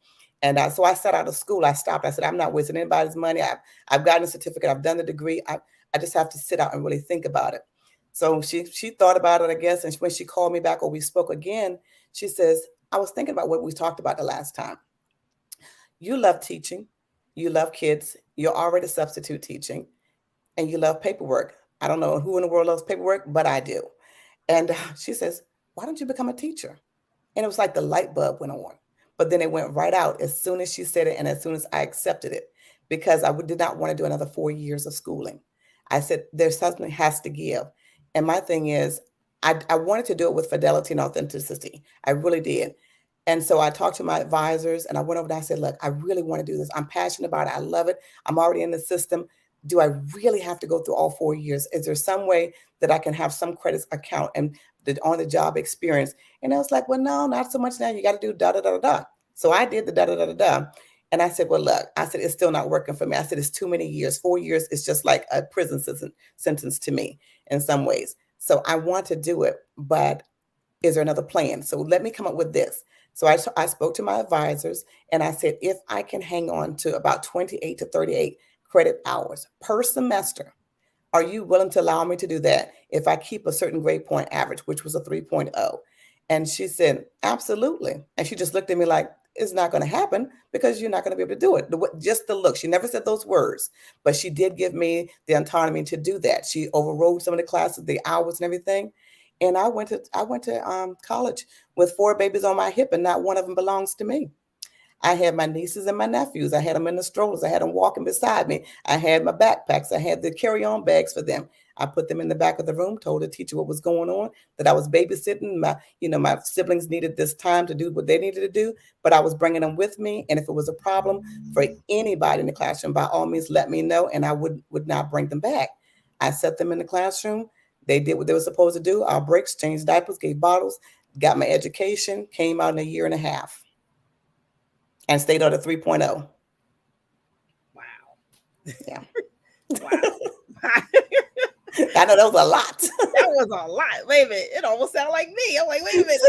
I'm determined. When I hear no, to me, it's a challenge for me to see what I'm out here, what I can do. And I take it as an acronym. So it's new opportunities. It's never no, that's my final answer, or no, you can't, because I will and I shall. There you go. Not right now. No, not right now. Not right now. Not That's right now. right. Not right now. My time will come, but rest assured, I'm still going to do it. And my journey is so different from anybody else's. Like you said, you're quirky. So am I. It doesn't seem like it, but like I said, I was a select mute for a number of years. I turned my voice off, stopped talking. So for me to be on this platform and this arena, speaking to people and trying to empower people and inspire people and thinking about how I used to be, looking at the floor as I walk, counting tiles, looking at the ceiling, anything except make eye contact. And here I am today, 4 books. I'm a mother. I was a wife. Been there, done that, loved it, every bit of it. I'm a single mother. I'm not a single parent because he is actively involved at all times. And I'm doing my thing. I still have my career. I'm going to be a flight attendant when I get through on my retirement. So I got it planned out. Okay. Listen, nothing like, listen, it said, those who fail to plan to fail. So, absolutely. And I always have a plan, and it will come through. Have a plan. It may look different from what I planned, but it comes through. It definitely comes through. Well, I am just, so it's been such an honor to have this fireside chat with you this afternoon. And I really hope that people were able to get some nuggets from you. And congratulations for having a voice and being able to stand tall and be this beacon to inspire other people. Like I said, to get people to understand, the value of what they need to do for their children going into the school year so they could be successful. To also share with someone who's maybe struggling between, their job that they have and their passion, and trying to figure out how to do both and finding that thing that interconnects them both. And I think you did a very great job at doing that. And what a great example that you are doing for your community, for the people who follow you, and for your students. So I just want to say thank you once again. It's been such a pleasure having you, being able to do this fireside with you. Tell everybody before we go how they can reach you and how they can best get your books that are out there. Well, my books are all found on Amazon. You can use the link of bit.ly, bit.ly /CRAFT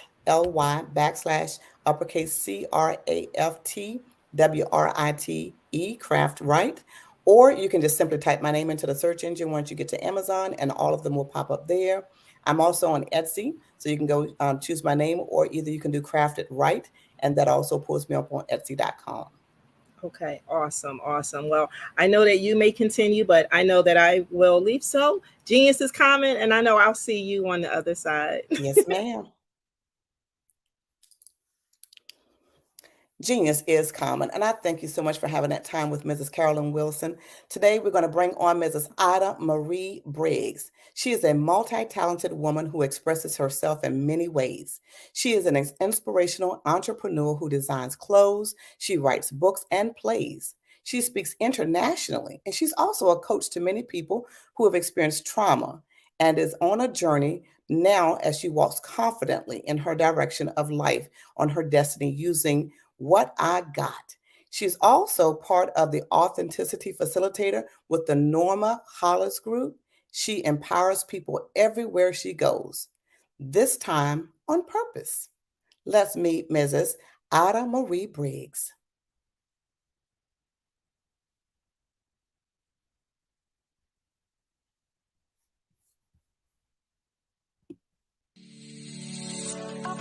Did you know that our black dollar only lasts for 6 hours in our community? Yet other communities, their dollars last for 19 to 30 days. The Black Wall Street Nation. Black Wall Street Nation. Yes, that's why we created the Black Wall Street Nation. Black Wall Street Nation is a centralized directory available to all black businesses across the world. It was created for businesses like you, the ones that want to start and the ones who have a dream that have already started, such as businesses like Drop in a Bucket Productions, Valito Foods, Sugar Tea Branding Firm, All the Dazzle, Bun Cakeaholic, Miss Riot, and you. We'll have marketing, seminars, and some funding coming soon just for you. So, we want you to come and join us at www.blackwallstreetnation.com. See you there.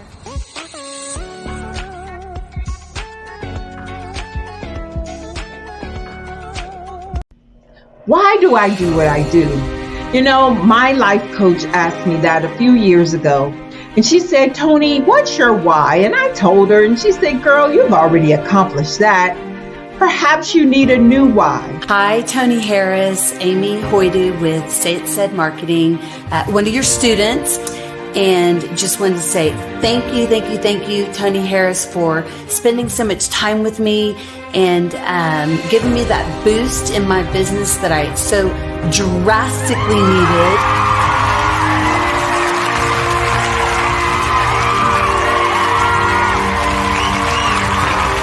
My why is to touch, move, and inspire my clients to take drastic steps to be better than they were before they met me. I'm a resource. I'm a connector. I want to help people build deeper relationships that are beneficial to their life and business.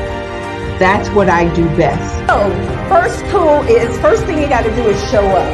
And speaking is a way to magnetically attract your ideal client to you. How many of you use social media that way?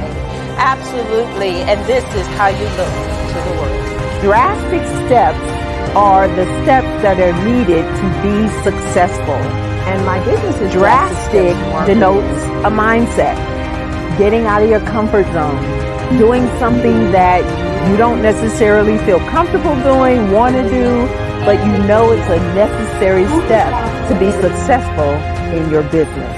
I get the most satisfaction when I see my connections flourishing into relationships long after I am gone.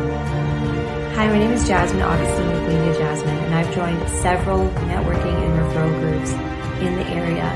And Network in Action Northeast Houston with Tony Harris Taylor is one of the best organizations that I've joined. I love that piece of what I do, and it is what fuels my fire.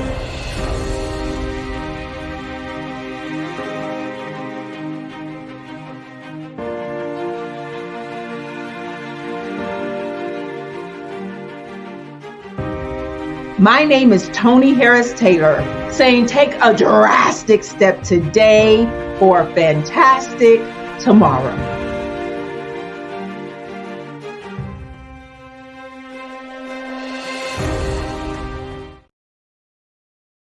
I'd like you to imagine with me, if you will, opening an app where you can collaborate with like-minded individuals from around the world get inspiration, and in-app tools to launch and grow your business, as well as share your knowledge and earn compensation, all in one app. Well, the name of that app is Truso, short for Truly Social.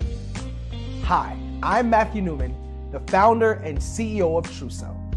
A new concept in social media, Truso is designed from the ground up to be a platform that's both social and empowering for all its users. How exactly do we do that? I'm glad you asked.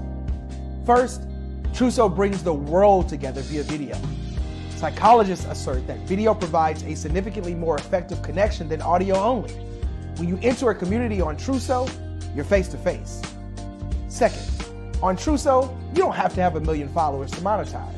Our business model allows all hosts and moderators to monetize, no matter the size of your following, by 1, producing fee-based content, and 2, inviting others to join the platform as subscribers.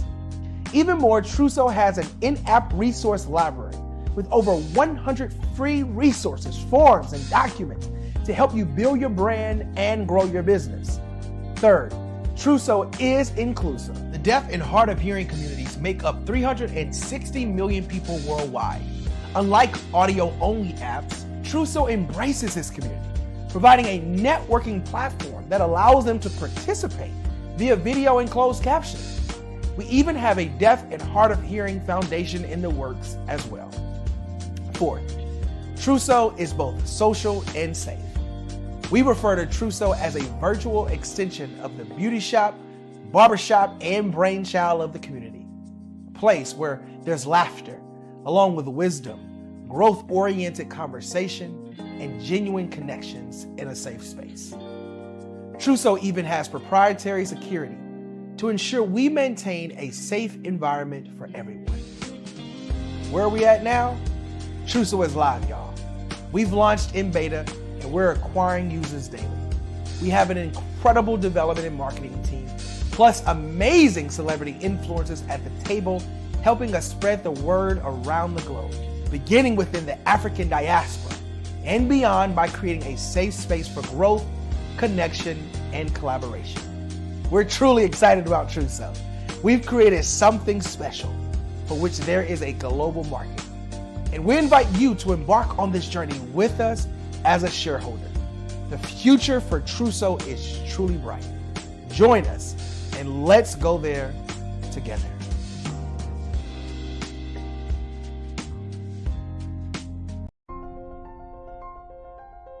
What if you could build your own city? A place where every child can find nurturing people to help them achieve their full potential. A place where every adult can access job training support. Where health education is abundant. Where social justice ruled the land. A place without limitations. Welcome. You have arrived at STEM City USA. It is what every city should be. A safe and trusted community where you find people and resources to help you become everything you are and beyond. STEM City is unlike anything you have ever experienced. It is a digital twin of the world around you, only better. STEM City is about energy and soul renewal. It is more than a digital world. You can almost feel the power of live cultural events, music, and theater. STEM City promises a better future for children with caring mentors and hands-on activities with dedicated tutors to support our youth. STEM City is your passport to a healthy lifestyle with weekly events addressing our community's many issues.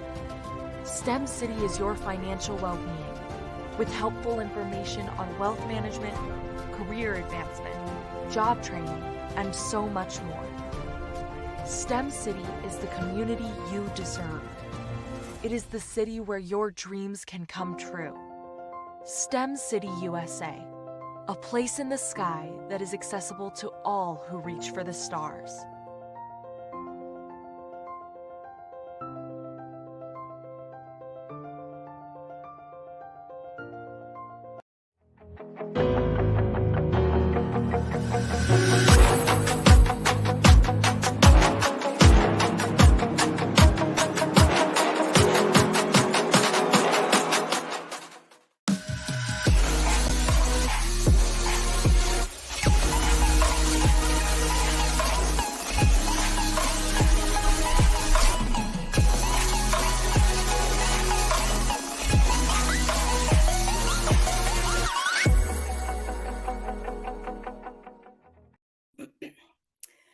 Hello, welcome back. Thank you so much for joining us today. We've had wonderful chats out here. We've had fireside chats, we've had interviews talking about our Black business, our Black owned business, talking to entrepreneurs, talking about businesses and how to be a business owner. We've talked about all kinds of things today with people all over the universe, pretty much all over the states. So I want to say genius is common, and I will definitely see you on the other side. But before I go, I want to promote some of the things that we have out here today. Talking about our scholarships. The Black Business Expo mission is to raise funds for our high school seniors that are going to college or a K through 12 entrepreneurs. Now, this expo is a fundraiser for students. Now, you may go to www.blackbusinessexpousa.com to donate to the scholarship fund, or you can use our Cash App that's on the screen below. It has a $ BBXUSA.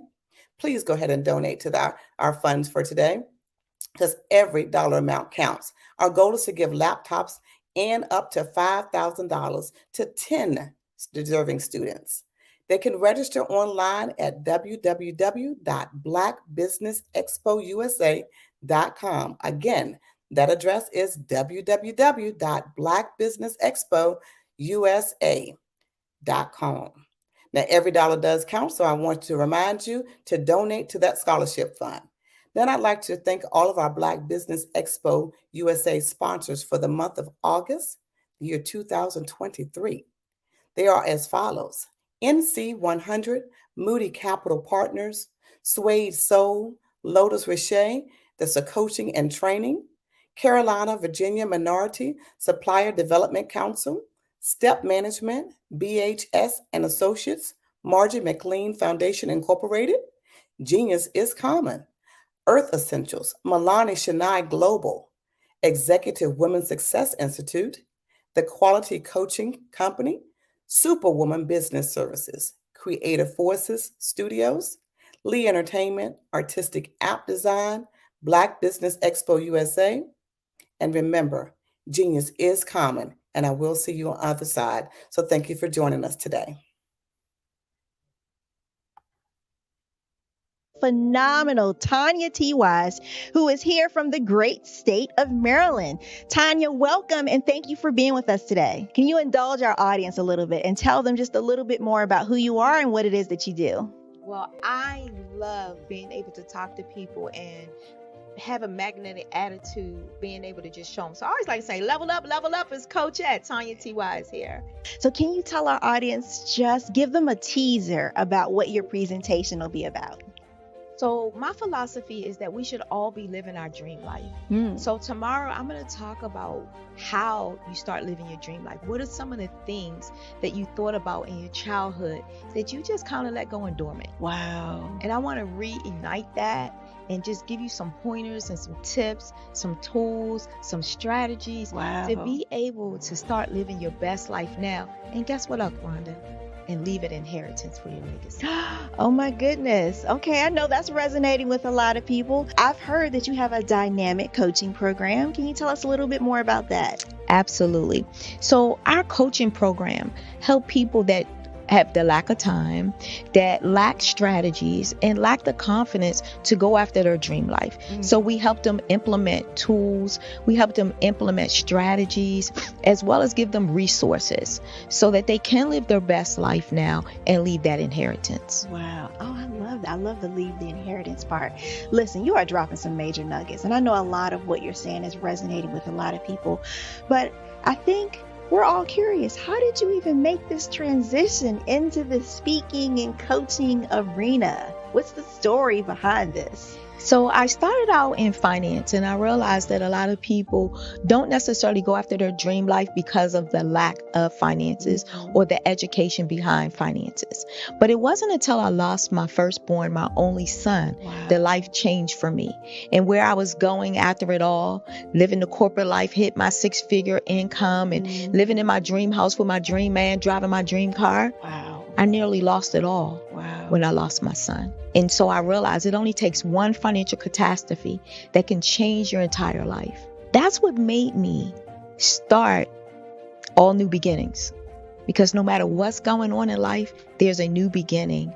And because of that, we develop a program called Wise Minded. My little slogan is, don't just dream it, let's live it. If they want to connect with you or work with you, what is the best ways for them to be able to do that? Well, for my social media guru, you can connect with me on every single social media platform as Tanya T. Wise.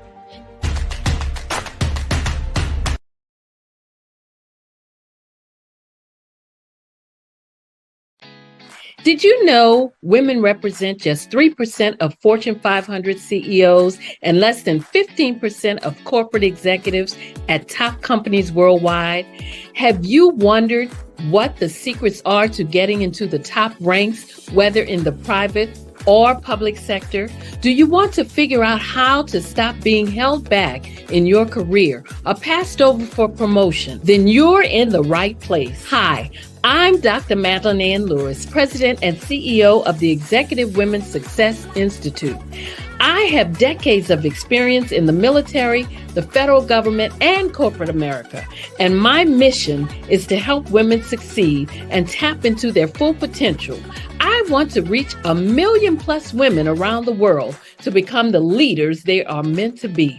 So if you want to move into a management or executive level position, or maybe you are a female veteran transitioning out of the military into business entrepreneurship, then reach out to the Executive Women's Success Institute at 301-693-3284. Let us get you on the fast track to success.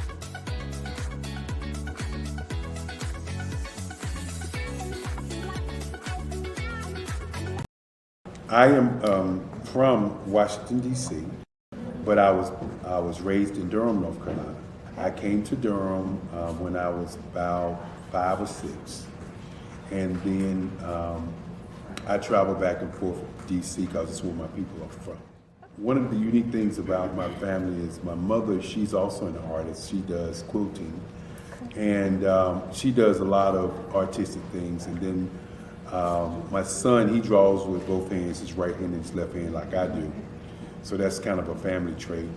And then my other son, he's a videographer, and my daughter, she works, she's a regional vice president for Sunglasses.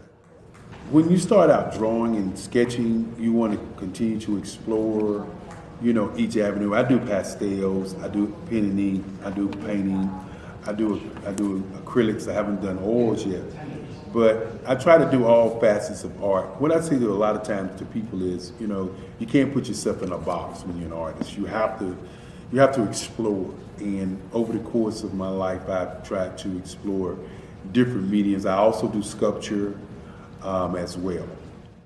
I choose my subjects by the intensity that they have in their faces, or the intensity that somebody is moving, because I do more than portrait drawings. I also do I do abstract, and then I do figurative drawing also.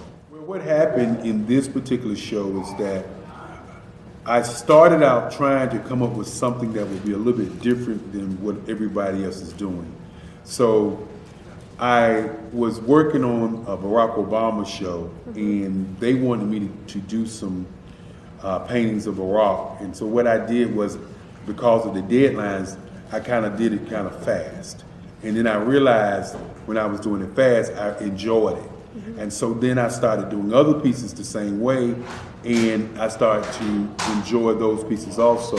And so I came up with this particular style, and it's a style of lines and colors. And what's interesting is that when I was in college, I did a show called Lines, Colors, and I talked about the boldness of the blacks, the hotness of the whites, and this is how this has come about, later on in my life. And the colors comes from a lot of the entertainers that I work with, where they wear different colors. They don't wear, your plain reds or your whites. They wear different colors, and so that's also another piece of what's giving me the colors. The subtitle of this show is Faces That Speak Life. That's real critical. Faces that speak life. Each one of these pieces is a life source and a life energy that being put on display for people that are looking at them. You know, I always say in terms of my art, it's not important that I draw them. It's important what you get out of what I draw. You know, I don't try to just draw it because you like it. People wanted me to do prints. I didn't do prints.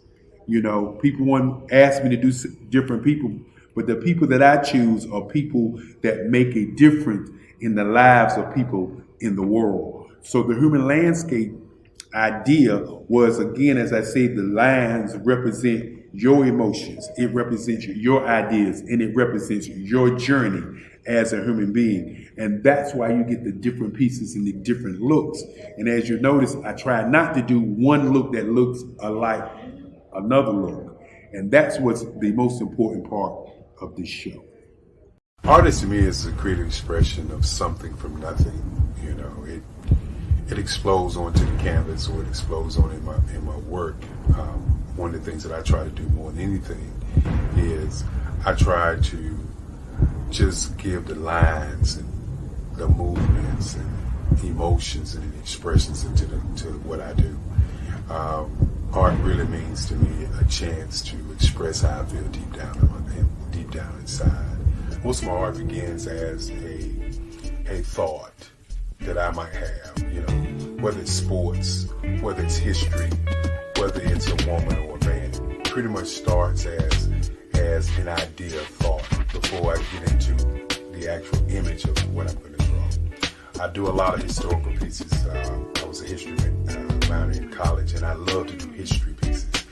And a lot of times I'm thinking about history, and then I try to make that history impact you as you look at it. That's one of the reasons I do pictures so large. People ask me, why do I do the pictures so big? And I tell them, I want the piece to impact them as they're looking at it, to kind of dominate them, dominate their space.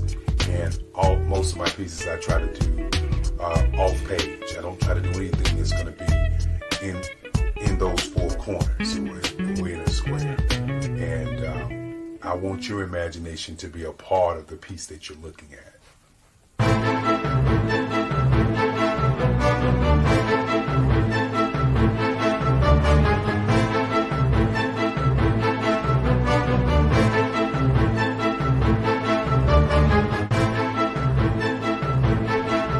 The way I feel when I'm drawing, when I'm creating something, is I feel free.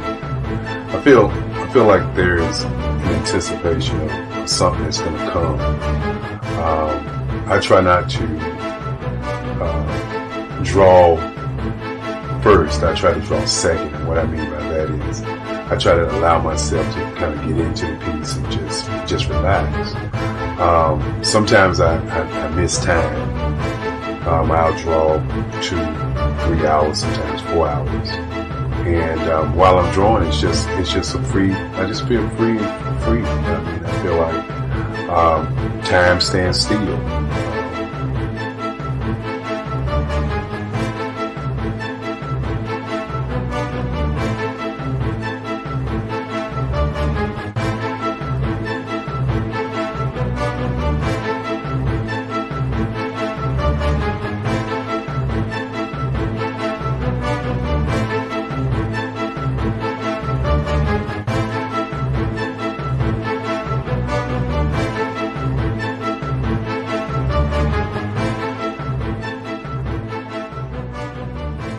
That's what it's all about in terms of the lines and the colors of my work, is to get an expression, to go deeper and past just what you see on the surface, but to go in and try to find an expression that everybody gets a different taste of what that expression is, whether it's anger or whether it's being happy or whether it's being, kind of calm or nonchalant. That expression that people take away from the piece is the most important part of what I do as an artist.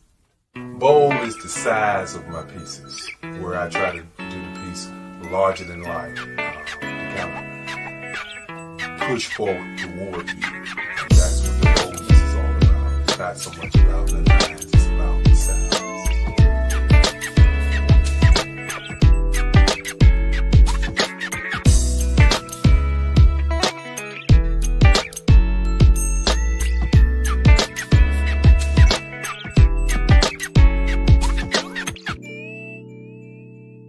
The Face of Change art show is inspired by my mother, but more importantly, it's a historical moment in time as the pieces depict different emotions and expressions of Barack Obama. The 44th president is indicative of the 44 pieces of art that I have done in this particular collection. When you begin to think about expressions and portraits, this is a portrait gallery of expressions of what transpired as Barack Obama ran for office. Some of the pictures are abstract and some are expressionistic. And I combined both of those forms of art to create this collection of art pieces.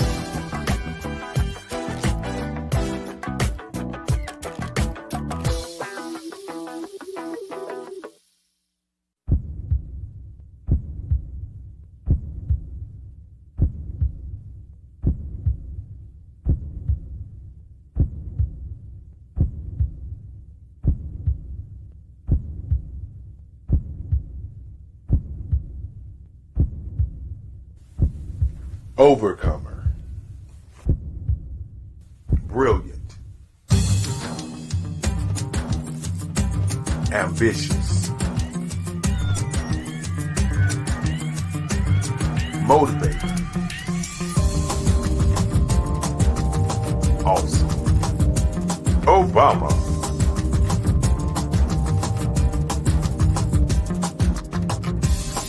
I'd like you to imagine with me, if you will, opening an app where you can collaborate with like-minded individuals from around the world, get inspiration and in-app tools to launch and grow your business, as well as share your knowledge and earn compensation, all in one app. Well, the name of that app is Truso, short for Truly Social. Hi, I'm Matthew Newman, the founder and CEO of Truso. A new concept in social media, Truso is designed from the ground up to be a platform that's both social and empowering for all its users. How exactly do we do that? I'm glad you asked. First, Truso brings the world together via video. Psychologists assert that video provides a significantly more effective connection than audio only. When you enter a community on Truso, you're face to face. Second, on Truso, you don't have to have 1 million followers to monetize. Our business model allows all hosts and moderators to monetize, no matter the size of your following, by 1, producing fee-based content, and 2, inviting others to join the platform as subscribers. Even more, Truso has an in-app resource library with over 100 free resources, forms, and documents to help you build your brand and grow your business. Third, Truso is inclusive. The deaf and hard of hearing communities make up 360 million people worldwide.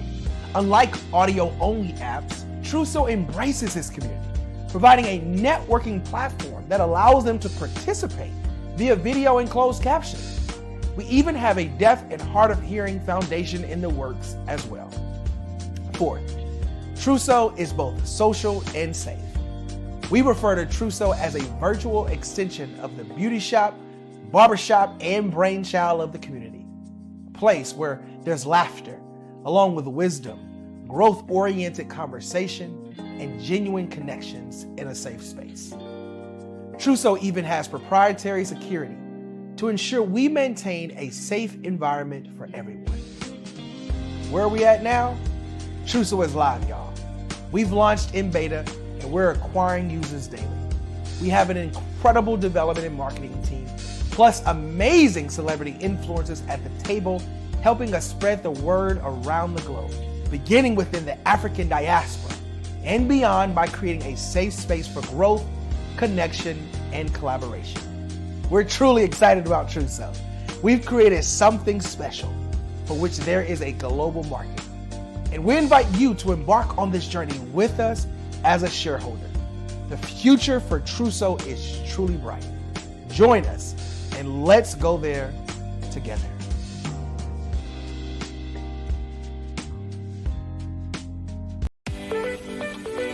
you are in the right place at the right time.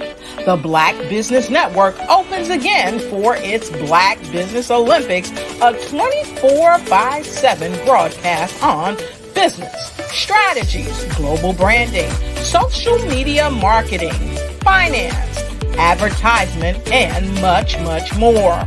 Featuring the top, most powerful entrepreneurs and speakers and thought leaders from all around the world as they gather together for this phenomenal event.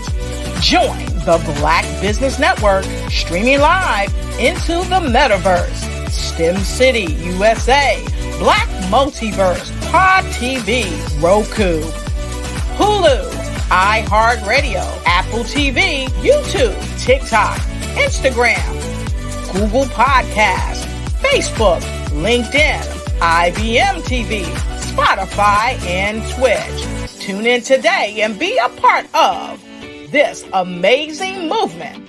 The Black Business Olympics welcomes you.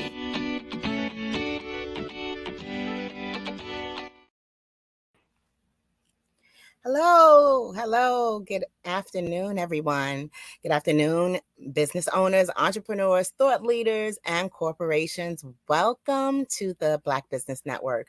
My name is Eartha Watts Hicks. I'm the CEO of Eartha Tone Books, publisher of Love Changes and a Planner is a Girl's Best Friend, as well as a freelance writer and editor and PR writer and affiliate for blackpr.com.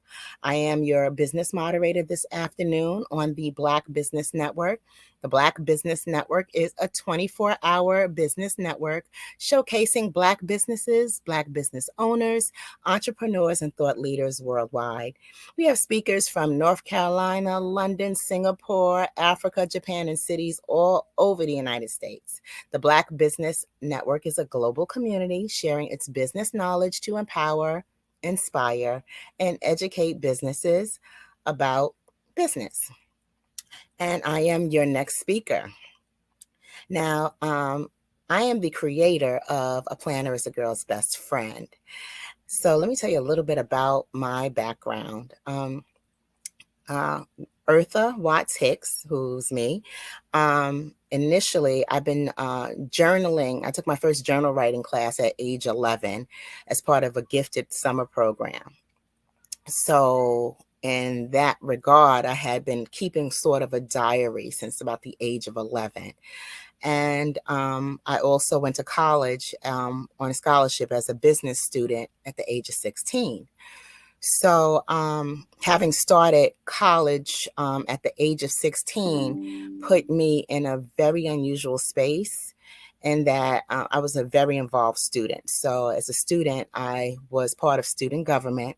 And my title that I've held for like 3 years was Vice President in charge of transportation, which meant that I was responsible for the transportation budget for the university, for all shuttle buses going on and off campus, the ones that met the Nassau County buses, as well as the buses that met the Long Island Railroad in Hicksville. So in that capacity, I designed the bus schedules, and when I designed the bus schedules, the original ones that I designed were pencil and ruler, as in all the little boxes. I made them across the page with a ruler so that they all lined up evenly. My goal was to make the SUNY Westbury's bus schedule look exactly like the Nassau County bus schedule. So in that capacity, I was very deliberate about being very precise with it. And I had no idea that that skill would ever benefit me later on. This was just something I thought to do, or knew to do, or was determined to do. So part of what I had done with SUNY College of Westbury and their shuttle bus service actually led me to become a designer of these planner calendar books. Now, fast forward, one of the other jobs that I had while at SUNY Westbury was at the age of 18, I began working in consumer banking. I was a collection agent for the retail card services division of a bank that is now defunct. It's called excuse me, it was called Manufacturers Hanover. We used to call it Manny Hanny for short. But it was Manufacturers Hanover, and I was a bill collector for the pre-litigation higher bucket. We used to call it pre-litigation higher bucket. So I would get those people right before they charged off. And I didn't like that job because I had to be mean.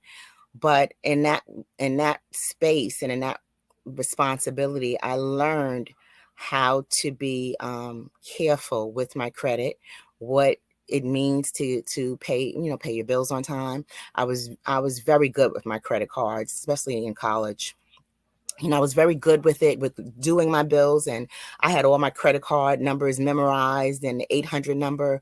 If I needed to call customer service, I had that memorized. I had the addresses to where my payments were sent. And this was back in a day when we didn't have all this information on our cell phones. This was back in the day when if we had a problem with our credit card, we had to make a phone call. And if we wanted to receive information about our credit card bill, we had to wait for the bill to come in the mail, snail mail. There was no email, digital, anything. And this was also back in the day, if and when you had a problem with your credit card, you can call and dispute and make a complaint and call customer service. But in order to protect your rights, you had to write a letter. So this was all stuff that I had learned while serving as a bill collector at Manufacturers Hanover. So I had started using planners actually in Manufacturers Hanover because at the time I was 18 years old.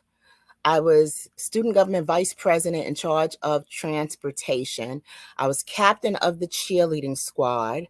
I was also a resident representative. I was working a full-time job. And then I was also at the same time, I was a full-time accounting student at SUNY College at Old Westbury. And that first scholarship that I received was peanuts. And I'm just going to be totally real about that. The first and only scholarship that I had gotten from SUNY Old Westbury was, and it wasn't from SUNY Old Westbury, it was a Regent scholarship, which might have been $250 a year. So understanding that I had no financial aid other than this $250 per year, what I did was I was determined to pay my own tuition. And I had done that with the help of the bank job because they had tuition reimbursement. So they guaranteed me that for every A that I got in my classes, they would pay for that class in its entirety. So I was like, okay, well, they'll cover the cost of the courses. So what I would do was I was determined to get an A in every class possible. And then I think if it was a B, it was 80%, but I was determined to get as many A's as possible. So I had a very high GPA while working full-time, going to school full-time, and being on the executive board at SUNY College at Old Westbury and all of these other little committees and things that I was a part of. And I was also a peer mentor, and I was the mentor of the students. And I had all of this going on while I was 18 years old. So in order to make all of this craziness that was my life fall into place, I had purchased a planner from American Express, which was ridiculously expensive. It was leather bound and it was $80 back in 1988. 89. In 1989, this planner was $80. So I paid for this leather bound planner with silver edge and a nice silk ribbon. And it was beautifully done. It really was beautifully done. And I think the value of the planner might have been worth more than the $80. I think that was the American Express members price. And that was the price that I had gotten.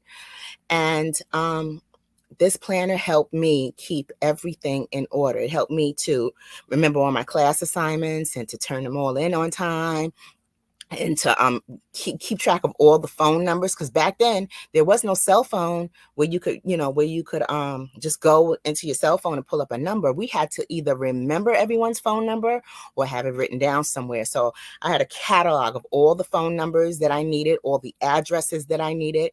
And plus it had a place for me to do my bills. So that was that helped me keep my life together. So after that, I saw, I don't know where I first saw it, but it was the Virginia Slims Book of Days, which was a nice little petite little planner that was branded towards women and women's empowerment. And it was so beautiful and had all these gorgeous models and everything. And my only, I'm gonna say regret, even though it wasn't really a regret, but my only quirk, or the only thing that bothered me about this particular planner was it wasn't branded towards Black women. It was branded towards just,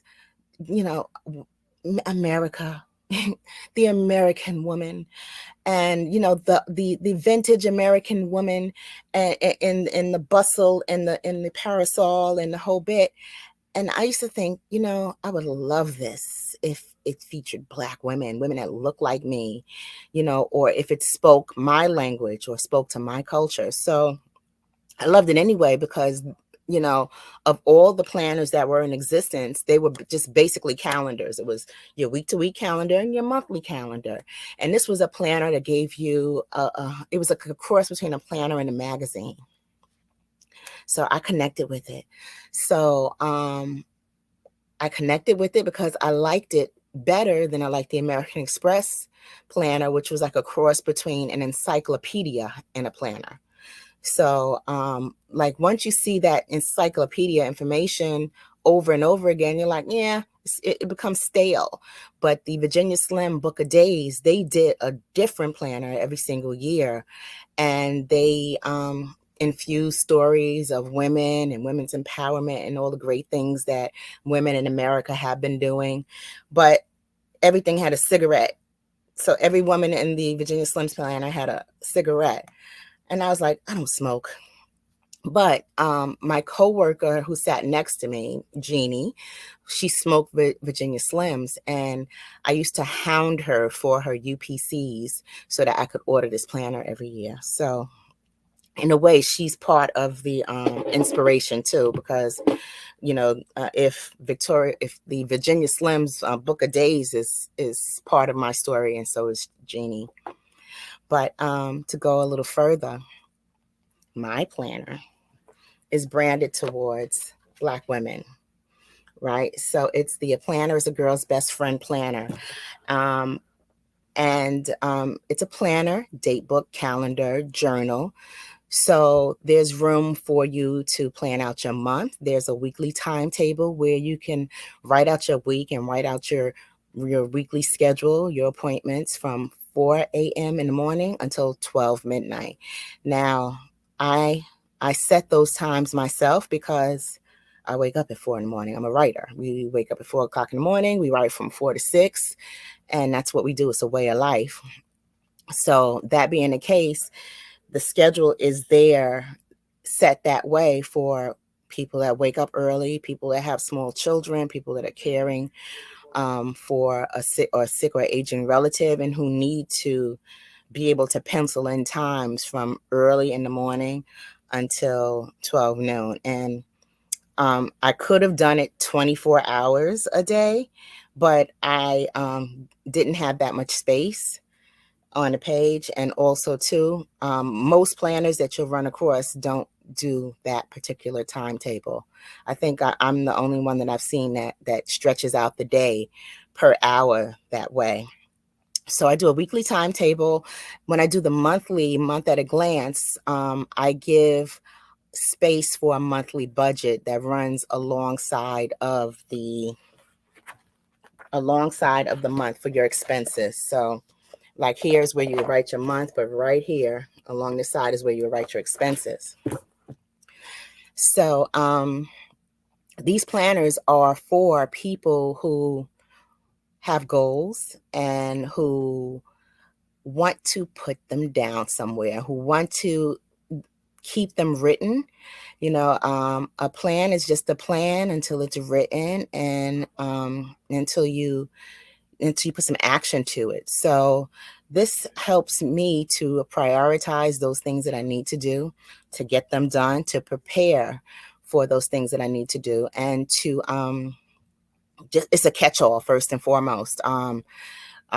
There were a number of years where I was a stay-at-home mom, and I was mildly addicted to QVC and the Home Shopping Network.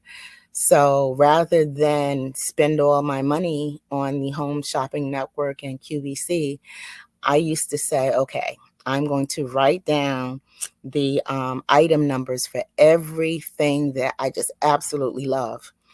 And, you know, me just understanding how I was as a shopper, I would write all of these item numbers down. And when I gave myself enough time, those particular things that I had written the item numbers down for, you know, the thrill would be gone after about 2 weeks. You know, I would lose interest in that whatever thing that they were speaking so passionately about. So I would go back and look like the next month. Am I still thinking about, you know, that pave 2-carat diamond ring from the Home Shopping Network? You know, and then the next month it'd be a 3-carat, you know. So I kind of noticed, you know, how the trends went, especially when it came time to purchase a computer, because you know, I would write the features of the computer down because I didn't know anything about computers, and they always made it seem so technical as far as the equipment, what the equipment had, what the equipment needed. So, you know, those details and specifics of the different things that I wanted to purchase, I would make notes of it in my planner. And that was when I was a stay-at-home mom. You know, of course, when I had things scheduled for the kids like karate or ballet class or football, you know, I would schedule out their games and schedule out their practices and the things that I needed to do and take care of or purchase. Or like my thing too back then as a stay-at-home mom, but just keeping track of the sales. Like, oh, well, that doll she wants is at Toys R Us, but they have it cheaper at KB Toy Store. And then the KB Toy Store on 34th Street may not have it, so I may have to go to Brooklyn. So these were the kind of things that I used to kind of make very diligent notes on, you know, to get things for my kids, everything from their school uniforms to, you know, whatever toy or book or program or whatever it was that they were involved in. I gathered all that information into what was like a computer. You know, the way that we use computers is the way that I use these planners, but the difference is I can carry my planner around in a purse. I can keep it with me. My most important notes are at a glance. They don't disappear.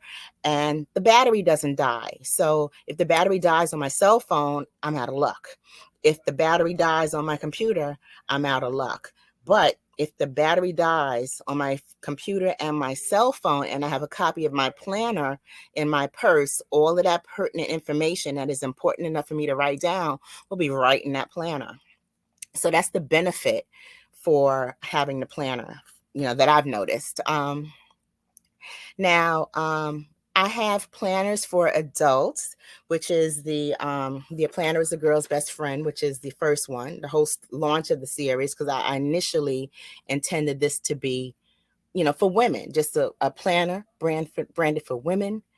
And that's it, right? But then I did the Everyday Excellence Student Planner in partnership with Soleil West, who was she was a professional model since she was about the age of 3, and by the time she hit about maybe 8 or 9 years old, she was on the runways for Fashion Week, Palm Spring, New York Fashion Week, and she had done a fashion show.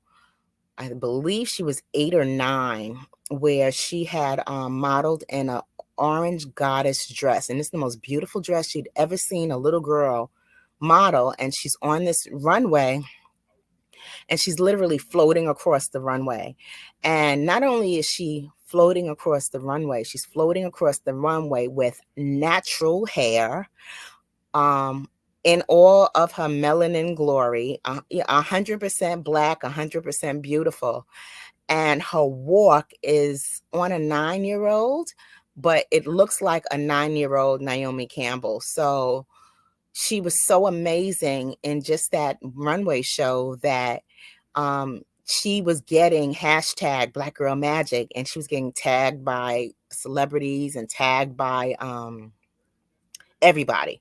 Black Girl Magic, mulling and popping. She was, I mean, for the year that was her experience, her video went viral with over 10 million views inside a few months. And that's how I connected with her mom. Her mom had reached out to me to do a press release. So I had done some, I think I did a couple of press releases for her, maybe 2.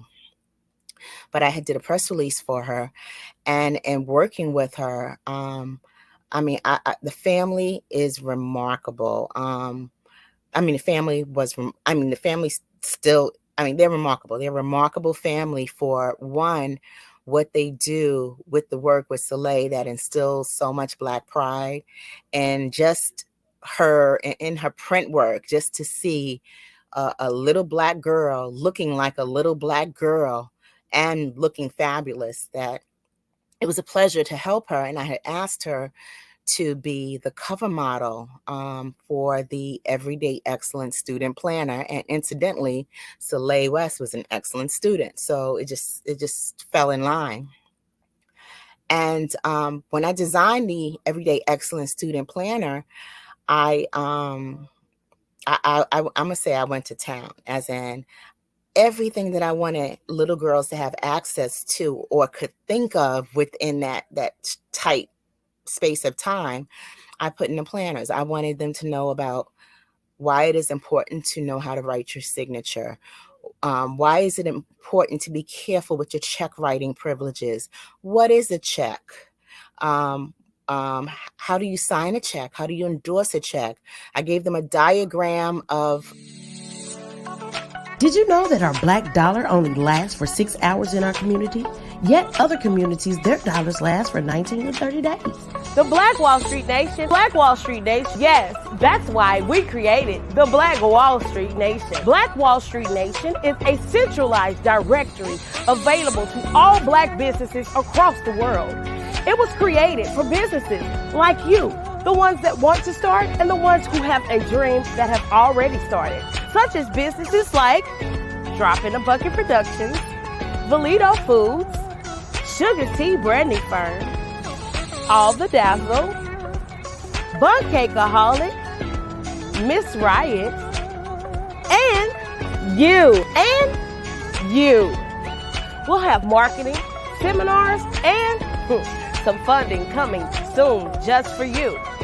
So, we want you to come and join www.blackwallstreetnation.com. See you there.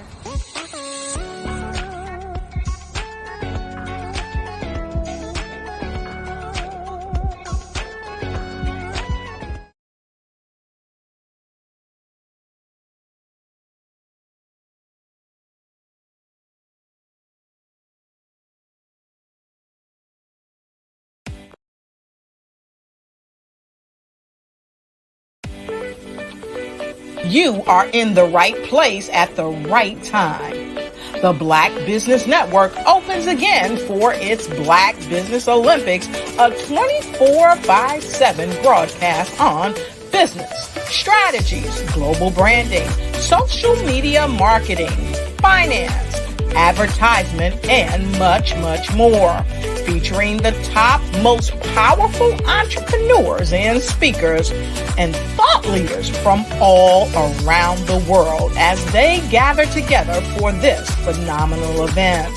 Join the Black Business Network streaming live into the metaverse, STEM City, USA, Black Multiverse, Pod TV, Roku, Hulu, iHeartRadio, Apple TV, YouTube, TikTok, Instagram, Google Podcasts, Facebook, LinkedIn, IBM TV, Spotify, and Twitch.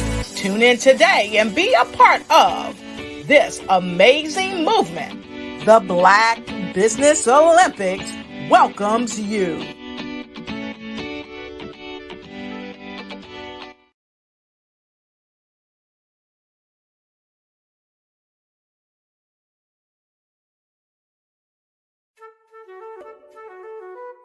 This is Dr. Arnold T. Petsworth. He's the owner of Petsworth Vet World, a veterinary clinic in Hopton, Connecticut. His patients include dog, cat, frog, fish, Goldie?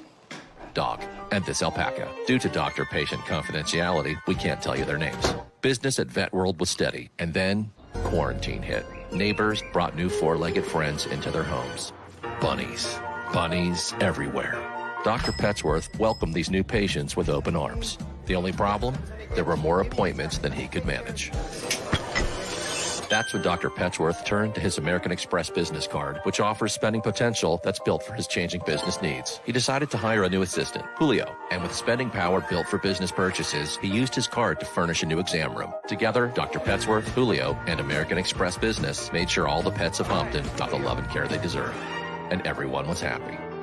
Get the card built for business by American Express.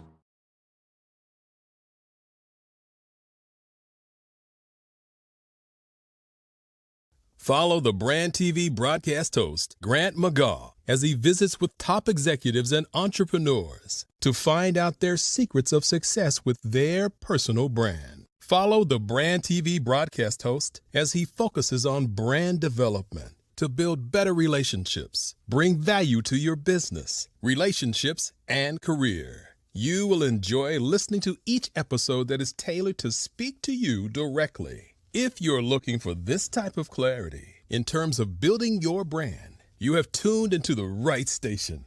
Each episode will help you to shape a conversation in the 5-star BDM network of 20,000 professionals and become a springboard for your corporate engagement and business opportunities. Each guest will frame their story in the areas of personal branding, business development, career development, financial empowerment, and technology. Welcome back. I'm Eartha Watts Hicks. I am your moderator this afternoon, and right now I am getting ready to do a fireside chat with Ms. Carolyn of United Providers of Health. Welcome, Carolyn Mayo. How are you? I'm well. How are you? It's such a pleasure to meet you, Ms. Hicks, and thank you so much for having me today. Oh, you're very welcome. You're very welcome. Can you please share with our viewers how you started your business journey? Well, United Providers of Health was started about 3.5 years ago, and our goal was to address the social determinants of health. Social determinants of health in North Carolina is considered housing, food, transportation, and interpersonal violence. And so what we do within United Providers of Health is we engage the community in order to address these barriers to health care, and also just health equity in general. One of the ways that we do that is through our IPA.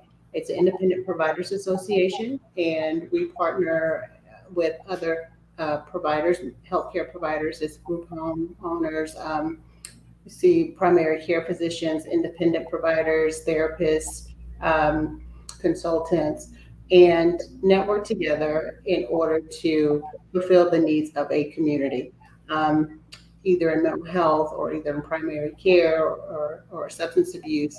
And we teach them and show them how to use this new method called collaborative care.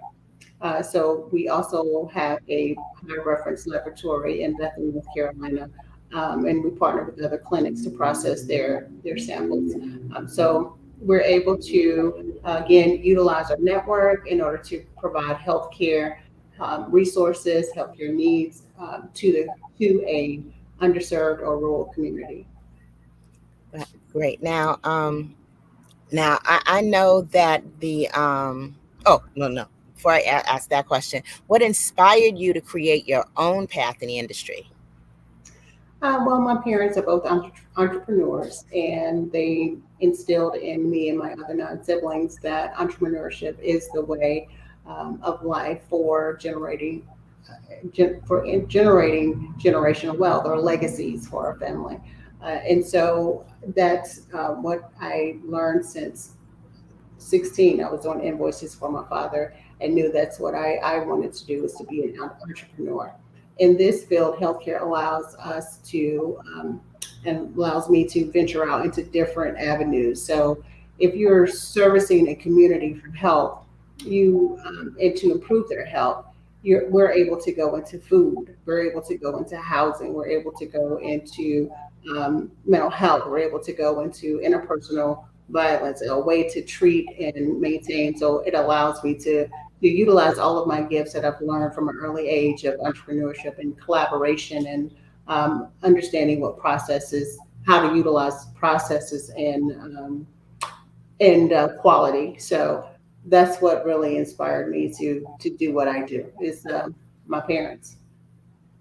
Wow. And what is your mission exactly? Is to build communities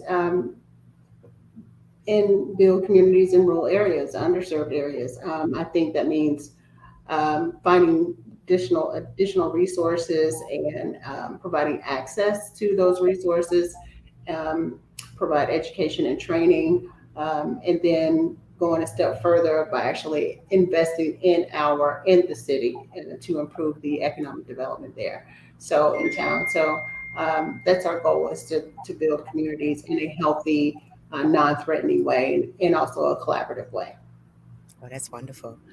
Can you tell us about a pivotal moment that led you to this mission?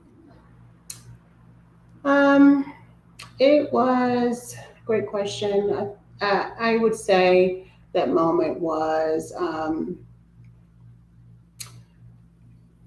really, it was our first, actually, a partner of mine, my partner in business. We were working on, I'm sorry, obtaining a contract. And I just decided that it was time for me to go out on my own, and begin to trust in my own, um, the knowledge that I've gained, and just in my own strength.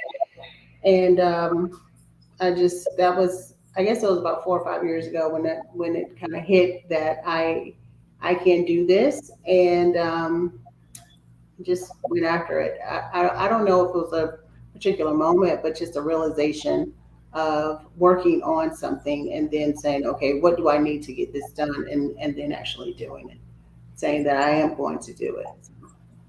All righty. Well, I mean, I think this is wonderful. And knowing that there's a Black woman in the space of healthcare and administration, especially with our community being impacted by so many different health, I'm going to say health, not necessarily health issues, but there's so many conditions that particularly affect our community. Um, does does your network provide a list of where people can access Black doctors, or have a way of identifying which Black doctors um, can meet their needs? Carolyn? Yes. I'm sorry. Did you hear my question? I did not. Could you repeat it? Oh, sure. Does your network provide access to a listing of Black doctors? Hmm. Um, we obtain new members every year. And so one of our partners or colleagues, they are putting together a resource network, a resource book, if you will. It's not necessarily African American owned providers or doctors, but it is a resource book. And so we do have a network of different members who will be able to provide all sorts of things. Okay. And what are the tangible benefits of being in this space and being in the business that you're in? Well, one is collaboration. We're able to collaborate with almost all providers. So you're learning each other's strengths, and you're able to work with someone where you may be weaker or you may have challenges, and being able to receive finances for that collaboration. I think that's the most tangible aspect of what we do, and allowing the network and us to be able to service a larger geographic location. Because of the network, I think that's a huge benefit, and each of the members are able to utilize that network as well. So learning different providers, being paid from that knowledge of what each member does, and then being able to utilize the have no balance with geographically as far as reaching a new target market. So I think those are the three items that allow businesses to scale, and that's what we pride ourselves in being able to do, especially with minority businesses and small businesses. And what are some of the challenges that you yourself have faced as a woman entrepreneur? Hmm. Um, I sometimes not being seen. Um, you're you can be overlooked, and that happens infrequently. Sometimes people don't even realize they're doing it because they're accustomed to males leading and males being in that role of authority. And so it's difficult for them to even embrace a woman in authority sometimes. And I think what I've learned most from watching other women leaders is really seeing that sometimes you when you hear people say you can't let them wear you down, what that means is you can't, for me, what it meant for me was you can't allow how people see you to determine how you're going to act or behave or even decide. So you have to maintain who you are, the integrity of who you are, own that, because that's what got you there is you being you, and lead.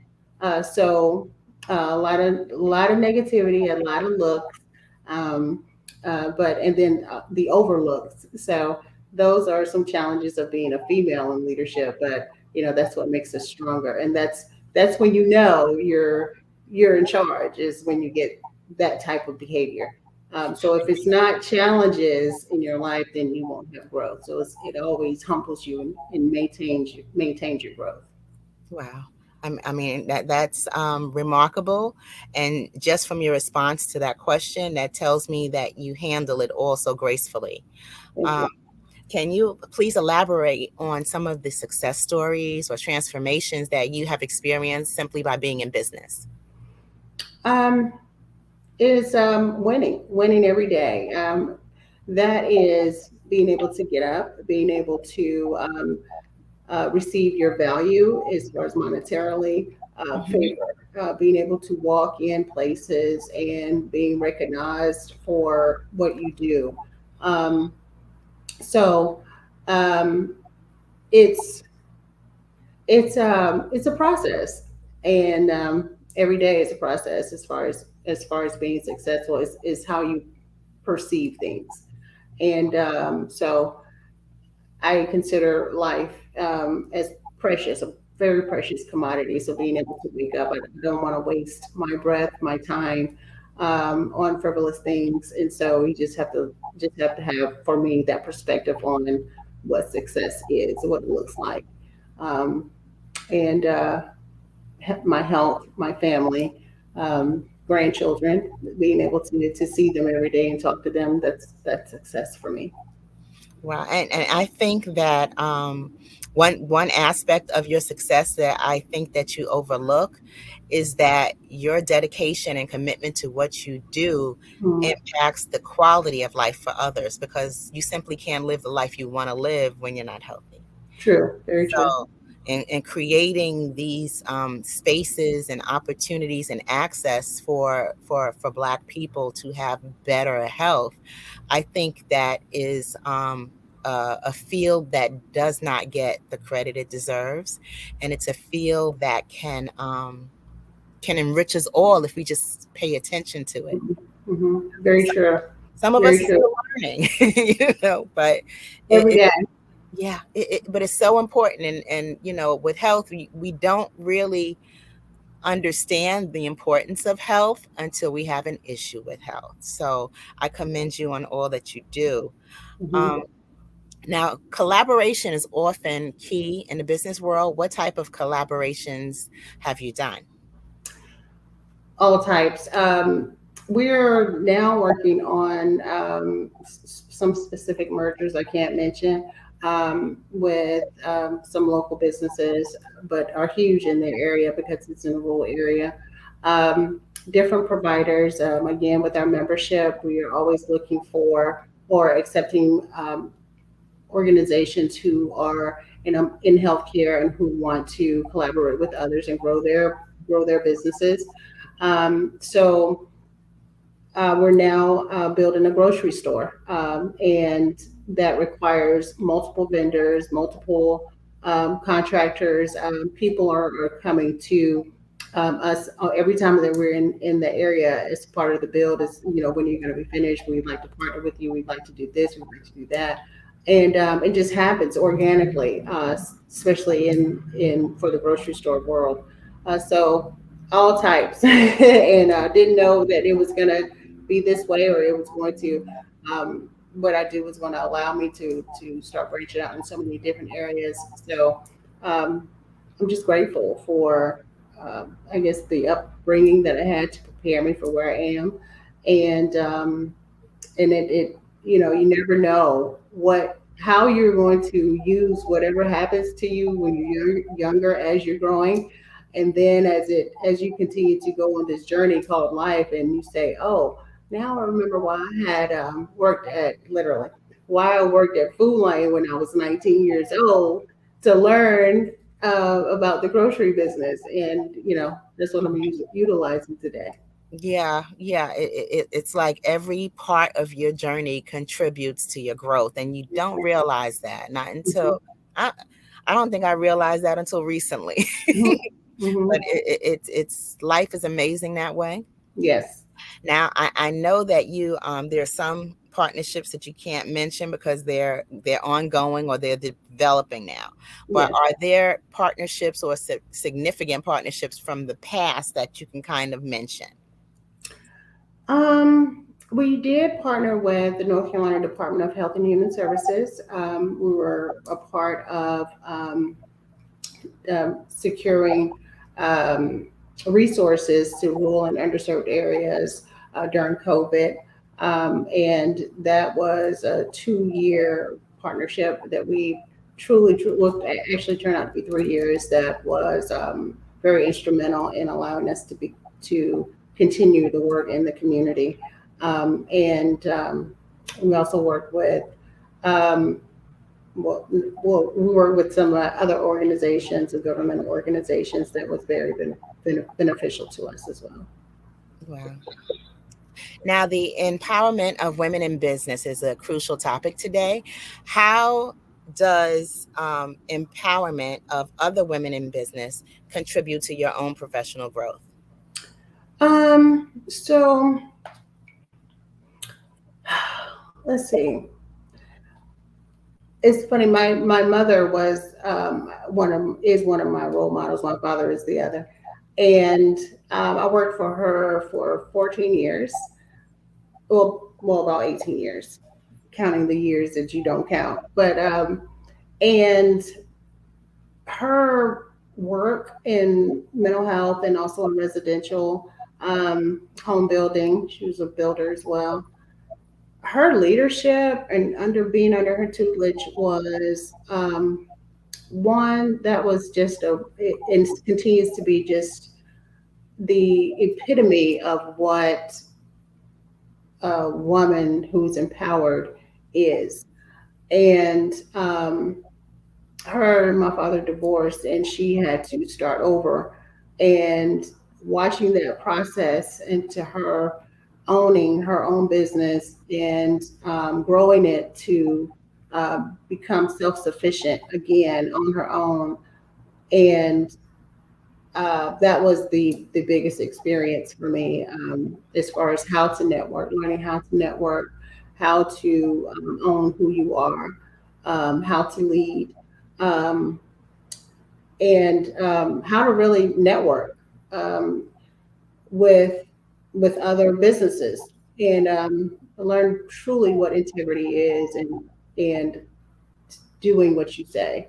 So her life was a life of empowerment and just really helping others in business, and in or out of business, and just to support. Sometimes and I saw her just be there for people. Sometimes you just need people to just be there, and she was one of those people that showed up.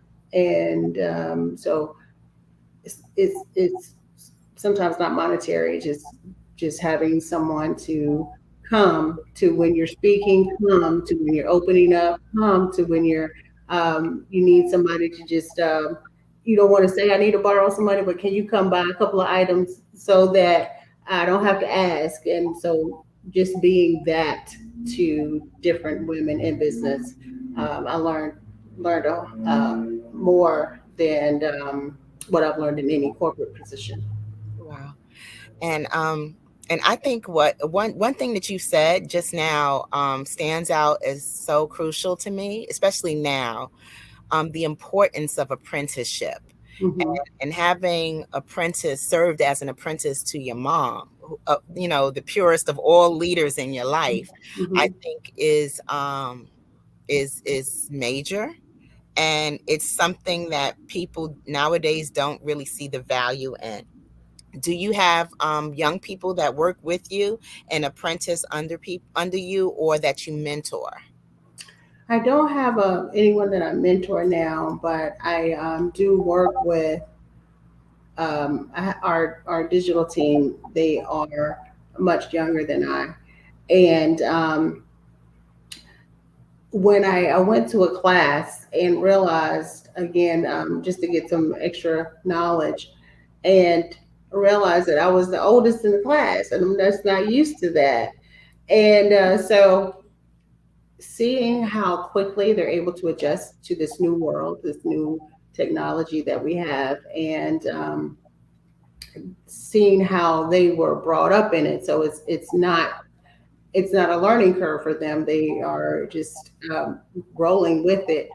And that what I said, okay, I've got to have that in my business. I've got to be able to tap into these young people who are, they're trendsetters, and they're definitely our future leaders.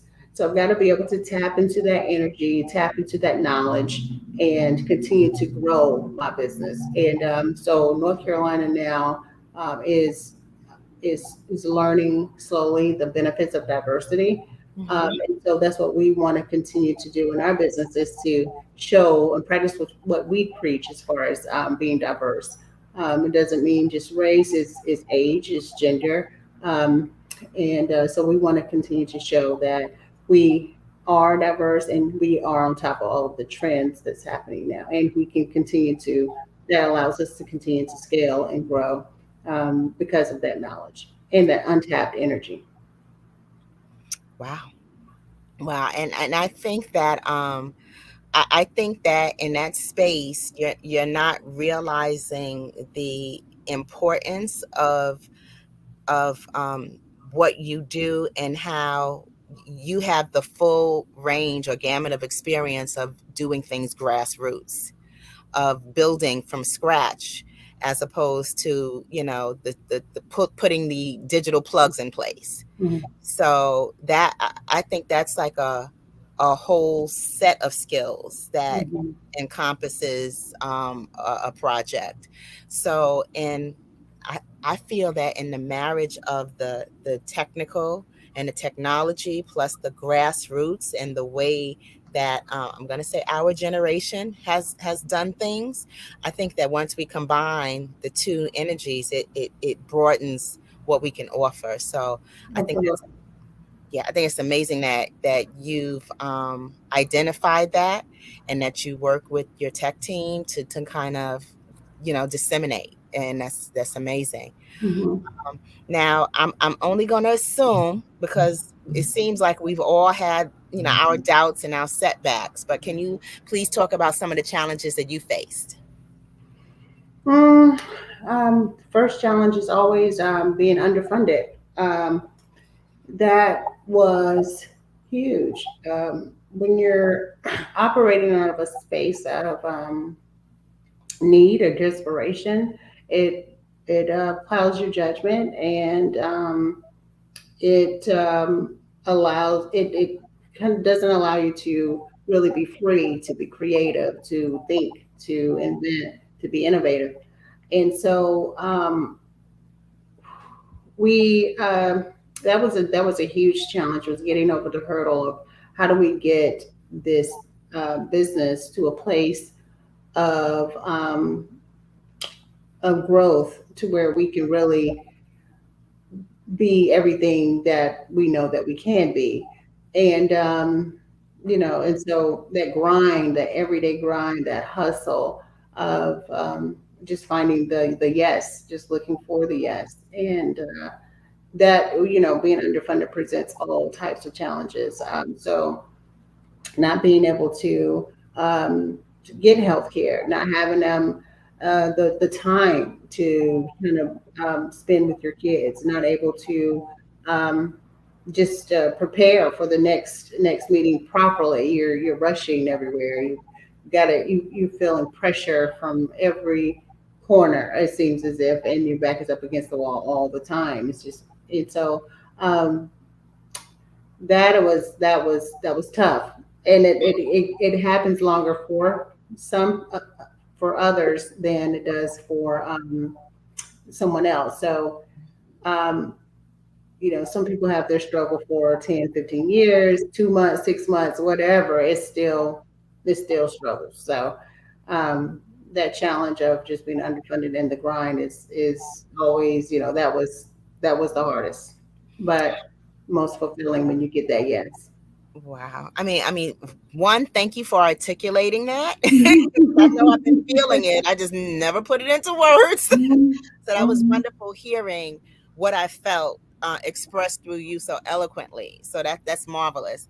Now I want to ask something, and I want you to explain. Um, Nowadays we have urgent care everywhere, on every corner. Can you please explain the importance of primary care as opposed to urgent care? Because it's not the same, and we don't understand primary care is not urgent care until we have an issue. So can you please explain? So urgent care is, I'd say, it's a fix for emergency health, and it kind of reduces the burden of wait time. It reduces the burden of having to drive 20 certain miles to a hospital, and you can go to get urgent care from one of those locations, a fast med or urgent care center, what they used to be called. And it was, again, a fix. It was a solution or alternate for going to an emergency room. So that's how we kind of look at it, look at an urgent care. When you have a primary care, and that primary physician is the person who takes care of your whole body from head to toe on a regular basis. They are able to provide you with specialists to work on things that in areas where they cannot reach on a deeper level. And they have a better knowledge of specific items within your body. And so they will refer out to a specialist, whom they are comfortable with for you, and they're able to provide that specialist with the care that they have done for you for generally your adult life. And that's what a primary physician is. That is and so all of your records and your information is held with that primary care physician. So what we do now, because this is the future of healthcare, as far as collaborating. So all of your specialists, all of your different doctors, all of your different mental health physicians as well, all of the different types of physicians, specialists who are working on your body, including your eyes, your ears, your teeth, your dentist. All of those specific providers would need to know from your primary care how you've been doing. And so our network allows for It's called the Independent Providers Association. It allows for all of the different providers to receive funding from working together and improving your health. So how it used to be when you go to the emergency room or urgent care, those two different doctors did not speak to one another. Right. Definitely did not speak to the primary care. Right. So if they were doing something, you happen to run in, the primary care is like, what's happening? And it takes a long time to get information. But in this new world, this is called the collaborative care model. And what the primary care does is ensures that all of the providers are talking to one another and ensuring that, this is how the provider gets paid, ensuring that your health is improving. If it doesn't improve, then there isn't any payment. So the federal government and now the state understands it's going to that new payment model because they want healthier communities. And that's what I do, is build healthier communities by addressing all of those social determinants of health. I have never heard that before. I have heard that there is no profit in the cure. So hear that, they're changing the model of what healthcare is. That is huge. Yes, they because the communities are dying. Yeah. And they're not talking to one another. And now they're saying, the federal government is saying, we can no longer pay you physicians based on units, based on the time that you're spent.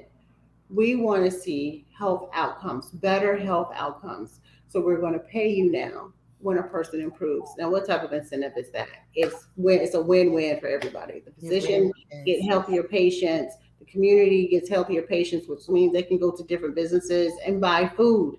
They can stay healthy longer. No more out time because you're sick. It just builds communities all the way around. And I think this is a way that the government can build that trust back with the community. And this is a great step forward, and trust in all shapes, forms, and fashion. We have, America has a very dark history and with diversity. And so by saying we want to get you healthy, we want to keep you educated in the simplest of forms, where we're not controlling you, we're just saying we'll pay you more if they are healthy. Yes.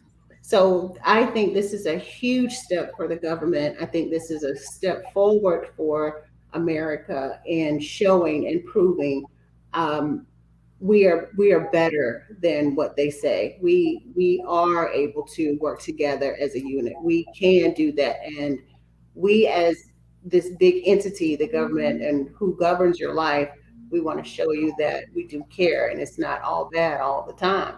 We're not perfect, but in the areas where we can improve, we are doing that. And that happened initially with the Obama administration.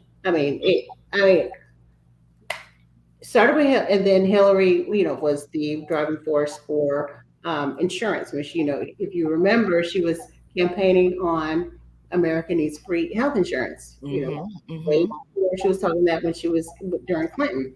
So that was a Democratic initiative. So they just continued with that initiative, and now it's with the federal government, Centers for Medicaid and Medicare.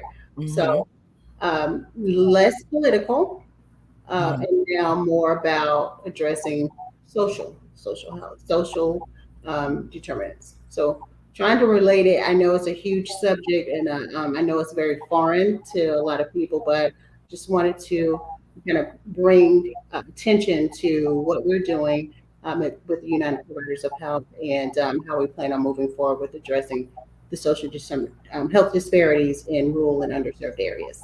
Hello, ladies. Hello. Listen, we are running out of time, so I'm going to start with Eartha. Eartha, give us your contact information. Oh, great.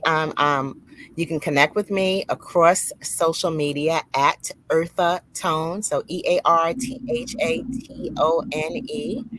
And my website is aplannerisagirlsbestfriend.com. So connect with me, and my books are on Amazon, but please buy them from my website. I love it. And Miss Mayo, please give us your contact. Yes, you can reach me at cmayo@upoh.org. Our website is upoh.org. Our Instagram is upohnc, hashtag upohnc. Our Facebook is UPOH, United Providers of Health on Facebook. So thank you for having me, and I'm looking forward to returning. Ladies, thank you so much. Genius is coming. We'll see you on the other side. Thank you. Thank you.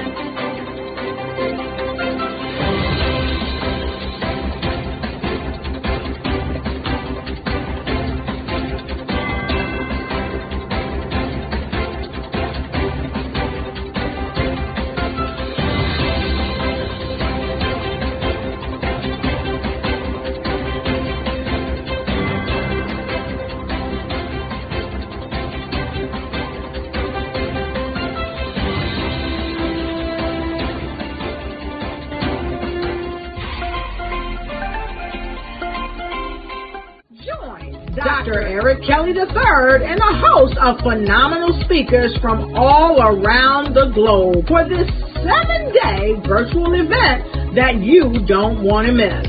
The mission of the Black Business Expo is to raise scholarship money from kids all the way from high school all the way from college. The Black Business Olympics is one of the largest Black business showcases in the world. It is an opportunity for businesses and companies to showcase their businesses globally. We are going to be giving away laptops up to $5,000 away to students. Again, I'm Olivia Appleberry, the founder of 2 Cents Finance and one of the speakers for the expo. I am so excited to see you there. For more info, go to www.blackbusinessexpousa.com or call 919-308-9090 and hope to see you there. I am Black Business. From the moment I wake until the time I sleep. Yes, I am Black Business. I am Black Business. Tell me, are you Black Business? I am Black Business. Do you support Black businesses? Listen, I support Black business because I am Black Business. Black Business Expo, one of the largest business showcases in the history of Black business in the world. The world! Sign up today at www.blackbusinessexpousa.com or call 919-308-9090. I am Black Business. I am Black Business. From the moment I wake until the time I sleep, I am Black Business. I am Black Business. Are you Black Business? I am Black Business. Do you support Black businesses? I support Black business because I am Black Business. Black Business Expo, one of the largest business showcases in the history of Black America in North Carolina. Join Dr. Eric Kelly III and a host of phenomenal speakers from all around the globe for this 7-day virtual event that you don't want to miss. The mission of the Black Business Expo is to raise scholarship money from kids all the way from high school, all the way from college. The Black Business Olympics is one of the largest Black business showcases in the world. It is an opportunity for businesses and companies to showcase their businesses globally. We are going to be giving away laptops up to $5,000 away to students. Again, I'm Olivia Appleberry, the founder of 2 Cents Finance and one of the speakers for the expo. I am so excited to see you there. For more info, go to www.blackbusinessexpousa.com or call 919-308-9090 and hope to see you there. I am Black Business. From the moment I wake until the time I sleep. Yes, I am Black Business. I am Black Business. Tell me, are you Black Business? I am Black Business. Do you support Black businesses? Listen, I support Black business because I am Black Business. Black Business Expo, one of the largest business showcases in the history of Black business in the world.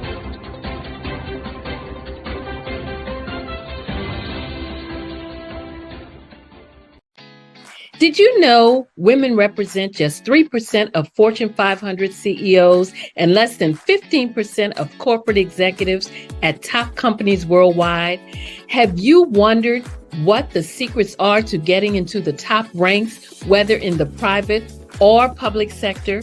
Do you want to figure out how to stop being held back in your career or passed over for promotion? Then you're in the right place. Hi, I'm Dr. Madeline Ann Lewis, President and CEO of the Executive Women's Success Institute. I have decades of experience in the military, the federal government, and corporate America. And my mission is to help women succeed and tap into their full potential.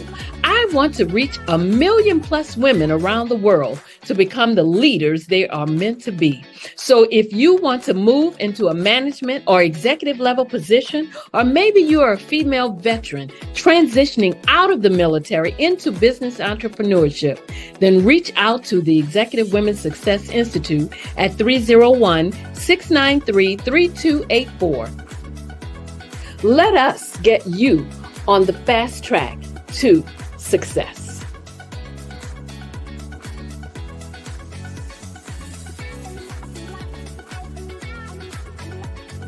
I was born in a little village on the island of Haiti. Many deadly diseases pounded me. It is as if they were on a mission to end my existence on this earth. I refused to give up. In 1983, I left Haiti and came to the United States of America. And I came with $5, 2 shirts. I didn't speak any English. I came to Atlanta. I got a job. I was a doorman. I was a doorman with a dream. What I used to come on stage. I'd rehearse this moment that I'm standing in front of you. That's the power of a dream. Maybe today is the day you begin acting as if you already have it. And then step out with full force. Take a risk. No condition is permanent. Don't let your situation distract you. You are chosen. You are called. You are born for a purpose in this life.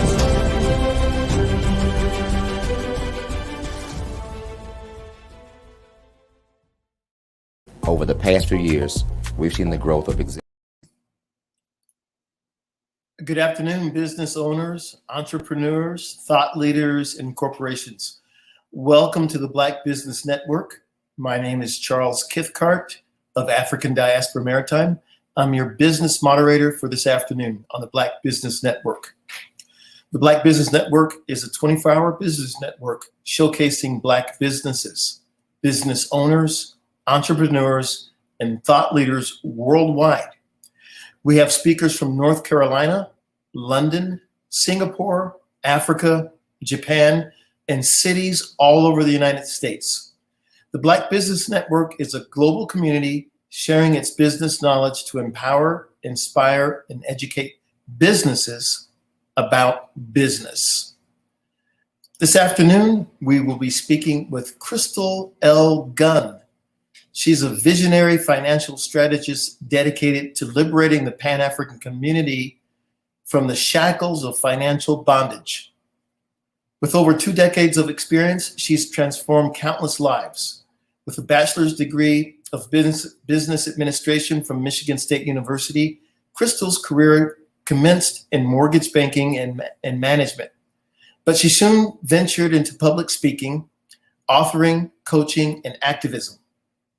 As the founder and CEO of the Amazing Woman Network, Crystal spearheads a social enterprise focused on reclaiming personal power through the mind, body, and spirit.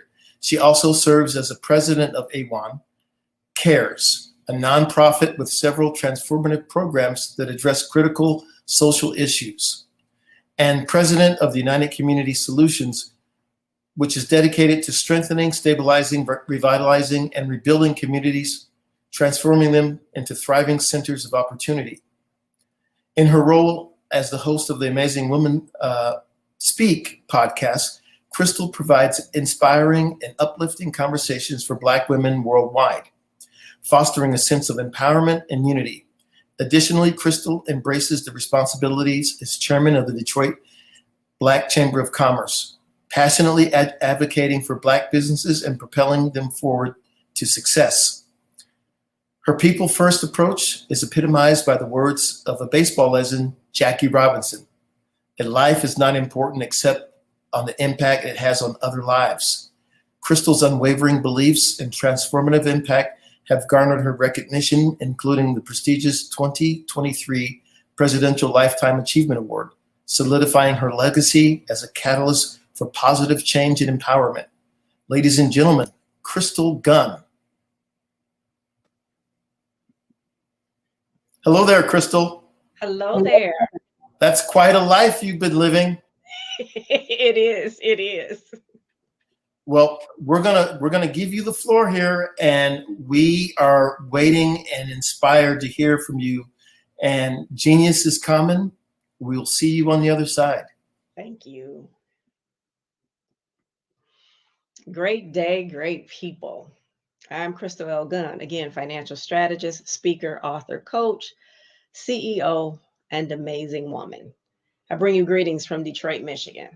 And so thank you all for being here today. And I'm truly honored to bring a word to my people all over the world regarding a crucial conversation that not only affects our economy, but the lives and aspirations of countless individuals and communities across the globe.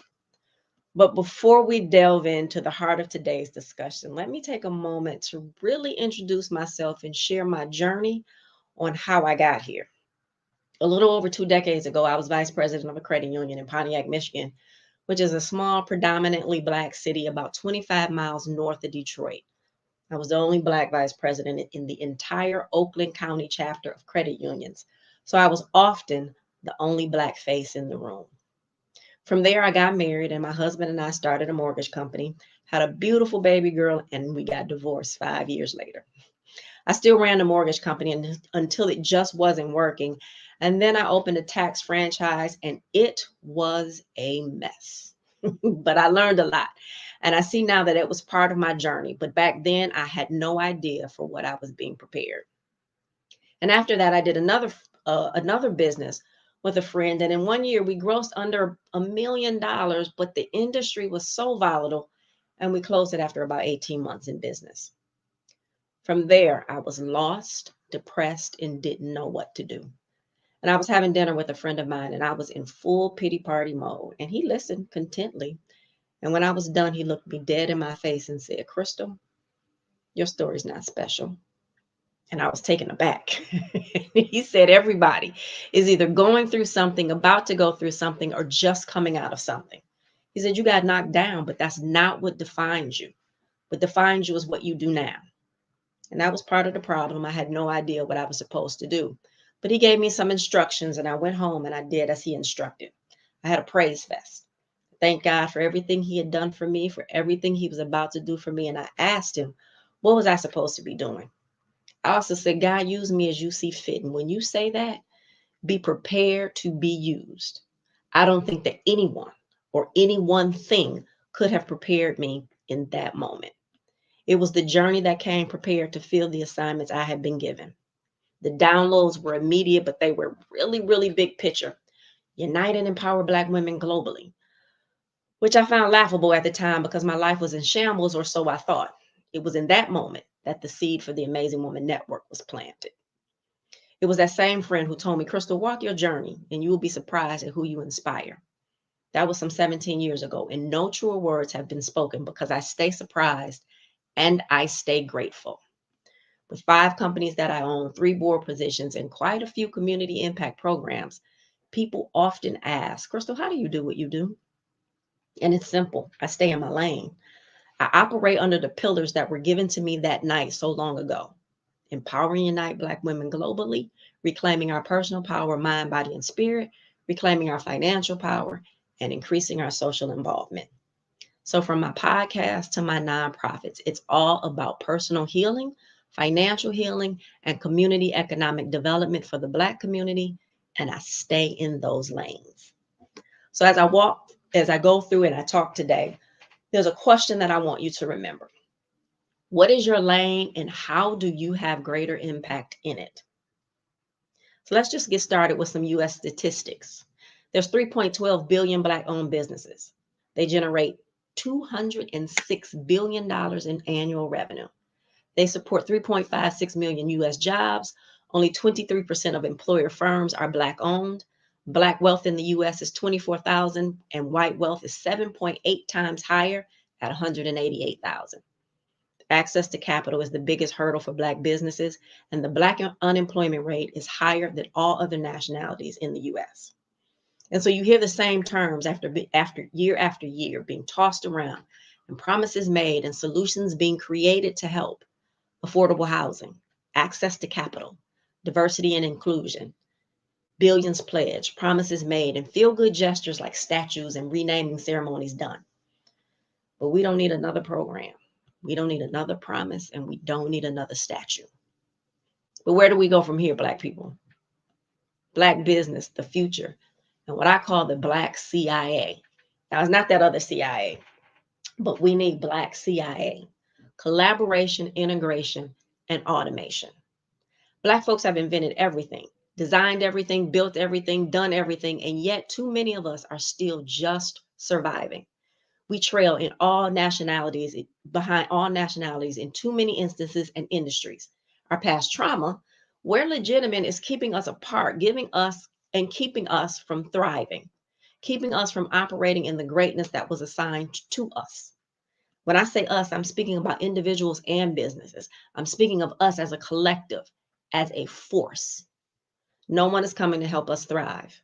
We have to do it ourselves. We need to foster an environment where the growth of Black businesses is not merely an aspiration, but an expectation, where supporting Black business is the first, second, and third option. We have to build a nation inside of a nation, and our nation, this nation of Black people, is global. If we don't, there is no Black business in the future. Collaboration, integration, and automation. And with this comes domination. We must dominate in the industries in which Black people are the biggest users and consumers. We must also dominate in those industries that cannot be totally replaced by artificial intelligence. So we, as a collective, move from surviving to thriving for generations to come. It is our duty, and there is no option. Last year, I decided to build United Community Solutions. Well, I didn't decide to build it. I was pushed to build United Community Solutions, whose mission is to strengthen, stabilize, and revitalize low to moderate income opportunities through financial education and community economic development. We do this through my community impact program, which is based off of one thought process. A rising tide lifts all boats. When we go into a community, it's my goal to have positive, notable impact on over 70% of the Black residents and Black business owners in that community. We go to be that rising tide, and this is accomplished through collaboration, integration, and automation. So collaboration is defined as the action of working with someone to produce or create something. Business collaboration is the process of businesses working together to achieve a specific and shared goal. It can be a short-term or long-term arrangement connecting business entities. I knew when I started United Community Solutions, I didn't want to do all the things a community needs. And I also knew that there were other Black organizations serving these communities. So collaboration was going to be a key part of my business model. Collaboration for United Community Solutions looks like this. In one way, we collaborate with other Black businesses in the community who also serve the community. So when we go into a community, I'm looking for those other Black-owned organizations who do things United Community Solutions doesn't do. But we all know, all skin folk and kinfolk. So meetings with those business owners is crucial to determine if they are serving the community or using the community. And from there, working out MOUs to define what collaboration looks like between us. The second way is collaboration with other Black business owners to provide services to us or for us. For example, our workshops or sessions, we always provide refreshments. My initial preference is Black-owned businesses with locations in the community or Black businesses owned by community residents, but the physical location may be outside of the community. Should options not be available, I extend my reach to businesses in other communities we serve. And if there's still no options, I leverage businesses in the Detroit Black Chamber of Commerce. The third avenue of collaboration manifests within our small business training initiatives. We illuminate the potential for businesses of similar nature to unite, demonstrating how we can jointly undertake projects, events, and tasks that surpass their individual capacities. This allows for a mindset shift from viewing each other as competitors to recognizing the value of camaraderie and mutual support. They recognize that they now have allies. And the fourth avenue of collaboration involves the practice of bartering. We guide small businesses in the art of exchanging services with other businesses within the community. And so throughout this process, across all avenues, our approach encompasses not only discussion and instruction, but also the embodiment of collaboration through our actions. We actively demonstrate how this synergy operates, illustrating how business can leverage it to foster their own expansion. Countless opportunities exist for each of us to thrive, and collaboration stands as a conduit for business growth, subsequently enabling the employment of more Black residents from the community within your organization. Collaboration can be a powerful catalyst for business growth. And here are some other ways businesses can expand by collaborating with others. So joint ventures and partnerships. Forming strategic alliances with complementary businesses can open new avenues for growth. By pooling resources, expertise, and customer bases, businesses can tap into new markets and expand their reach. So as we're working in different communities, we're also building a bridge between those communities. It doesn't matter how far apart the business they are, because United Community Solution is the connector. We are the bridge. And eventually, the communities which sit in between those communities will be connected as well. If you can't find someone in your community to JV or partner with, you have the bridge to connect with other communities. Also, co-marketing and cross-promotions. Collaborating on marketing campaigns with other businesses can provide mutual benefits. Sharing audiences and leveraging each other's marketing channels can increase brand exposure and attract new customers. Supply chain collaboration. Businesses can collaborate with suppliers, distributors, and logistics partners to optimize their supply chain. Streamlining processes, reducing costs, and ensuring timely delivery can improve overall efficiency and customer satisfaction. Similar businesses can come together to order products collectively, which means they are purchasing now at reduced costs, which means bigger returns on investment, which means more revenue to grow the business. Innovation and R&D partnerships. Joining forces with other businesses for research and development can accelerate innovation. By sharing knowledge, technology, and resources, business can develop new products or services that cater to evolving market demands. And shared resources and cost sharing. Collaborating to share resources like office space, equipment, or even administrative services can lead to cost savings. This allows business to allocate more resources towards growth initiatives. There may be 3 companies and they all need an administrative assistant help, but the need isn't enough to warrant a full-time admin assistant. But these 3 businesses collectively can utilize one admin assistant, and of course, we will recruit that person from that same community. Remember, successful collaboration requires clear communication, aligned goals, mutual trust, and out-of-the-box thinking. When businesses synergize their strengths, they can create a win-win situation that drives growth and innovation. So now let's talk integration. So if you Google business integration, you will see a ton of definitions, but integration in its simplest form occurs when people separate people or things are brought together. You've heard the term in business, vertical integration, which is a business strategy in which companies take ownership of 2 or more key stages of the supply chain. A vertically integrated automaker, for example, might produce automotive components and vehicles and also sell directly to consumers. Horizontal integration is when a business grows by acquiring a similar company in their industry at that same point of the supply chain. When we think of the smaller and micro Black businesses, vertical and horizontal integration may not be financially possible, but there's a third way of these companies to benefit from integration, and I teach it and I call it JV or partnership integration. Consider 2 event planning firms. Individually, their resources or access to funding might be insufficient to acquire, for instance, a business specializing in tablecloth and chair cover rentals. However, when combined, their pool capital becomes substantial enough to establish a joint venture, a tablecloth and chair cover rental company. As time progresses, their accumulated funds allow them to either acquire or establish a manufacturing company to produce these products. Now they enter the market as suppliers to supply other companies tablecloth and chair cover for their businesses. This effort showcases an innovative approach to both horizontal and vertical integration. Above all, their deliberate approach involves actively seeking out Black-owned tablecloth and chair cover rental companies, extending assistance to those companies in building their operations, capturing market presence, and sharing knowledge about similar integration strategies. Each one, reach one, teach one. You become a rising tide through integration. Now let's talk automation, and more specifically tech and AI. So a couple months ago, the Detroit Black Chamber of Commerce had our annual State of Black Business event, and I had the pleasure of sitting on a panel with 3 brilliantly dope Black women. One of the panelists made a statement. She said, every Black business is a tech business. And so your product or service may not be technology, but if you have phones and computers, you're a tech business. Embracing technology is crucial.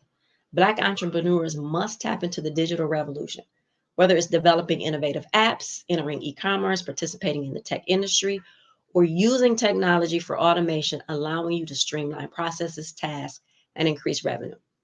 When I was establishing United Community Solutions, I knew the pivotal role that technology needed to play within my business model.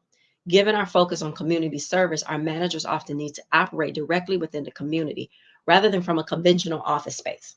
I intentionally steered away from incurring expenses associated with traditional office setups. As a result, we lack an administrative assistant in a physical office. Instead, our operational model is profoundly reliant on technology, ranging from scheduling and phone communications to video calls, document uploads, reporting, and the utilization of a centralized database accessible to all staff members. Technology is of utmost significance for my company. There is, however, 2 sides to the tech coin. Side A offers opportunity to reduce overhead expenses by implementing automation and diverse technological solutions. Conversely, side B presents a distinct scenario. For startups or relatively young enterprises, incorporating automation might not necessarily entail workforce reduction. However, for well-established businesses, embracing automation could potentially result in staff layoffs. This is a crucial consideration, I believe, as you navigate the transition toward a more technology-driven approach.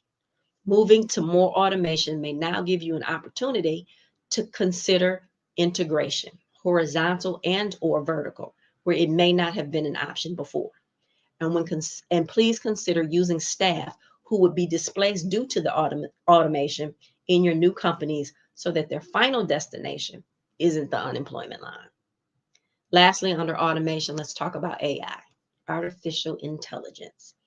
And as you integrate artificial intelligence in your business operations, it's imperative to revise and enhance your company's guidelines and procedures. This step is crucial to establish a comprehensive framework that delineates the acceptable and appropriate utilization of AI within your organization. A clear and well-defined set of guidelines ensures that all stakeholders understand the boundaries and possibilities associated with AI implementation. Updates should include how AI is integrated into decision-making processes, addressing potential ethical concerns, outlining data usage and privacy protocols, and establishing channels for regular evaluation and adaptation of AI-related policies. By consistently updating and communicating these guidelines, you not only promote transparency, but also foster a culture of responsible and effective AI deployment, ultimately aligning the technology with your company's broader objectives. This is also a great time to give thought to those AI-resistant industries, such as creative and culinary arts, counseling, training, and personalized services. As more non-Black owned businesses are sinking everything they have into tech, Black entrepreneurs can capitalize on these AI and automation resistant sectors that prioritize human touch. This gives way for more possibilities of collaboration and integration. Part of the community economic development model of United Community Solutions is to help community residents, especially the younger generations, come together to start automation resistant businesses. I'm currently in the process of creating a comprehensive strategy for lawn and garden services, enlisting individuals from age 16 to 40 for a specific community. The strategy revolves around the creation of a company owned by the enlisted residents. This endeavor is more than just bringing a group of kids together for lawn mowing. It's about unifying diverse individuals and ages to collaboratively construct all facets of the business. This spans from determining the various roles and responsibilities, setting forth guidelines and protocols, to facilitating training in conjunction with seasoned industry experts. The emphasis lies on embedding principles of collaboration, integration, and automation right from the inception of the venture. The advantage rests in the fact that they possess a captive audience because their community is already acquainted with the initiative and harbors a vested interest in supporting the business concept that is not only community-based, but also Black-owned. Once operations commence and gain momentum, the scope expands to encompass engagement and cooperation with individuals from other communities served by United Community Solutions. The blueprint is replicated across other industries and that might be resistant to automation, creating a cycle of implementation and refinement. This approach enables the generation of new enterprises, fostering the expansion of existing ones, which in turn can provide employment opportunities for local residents.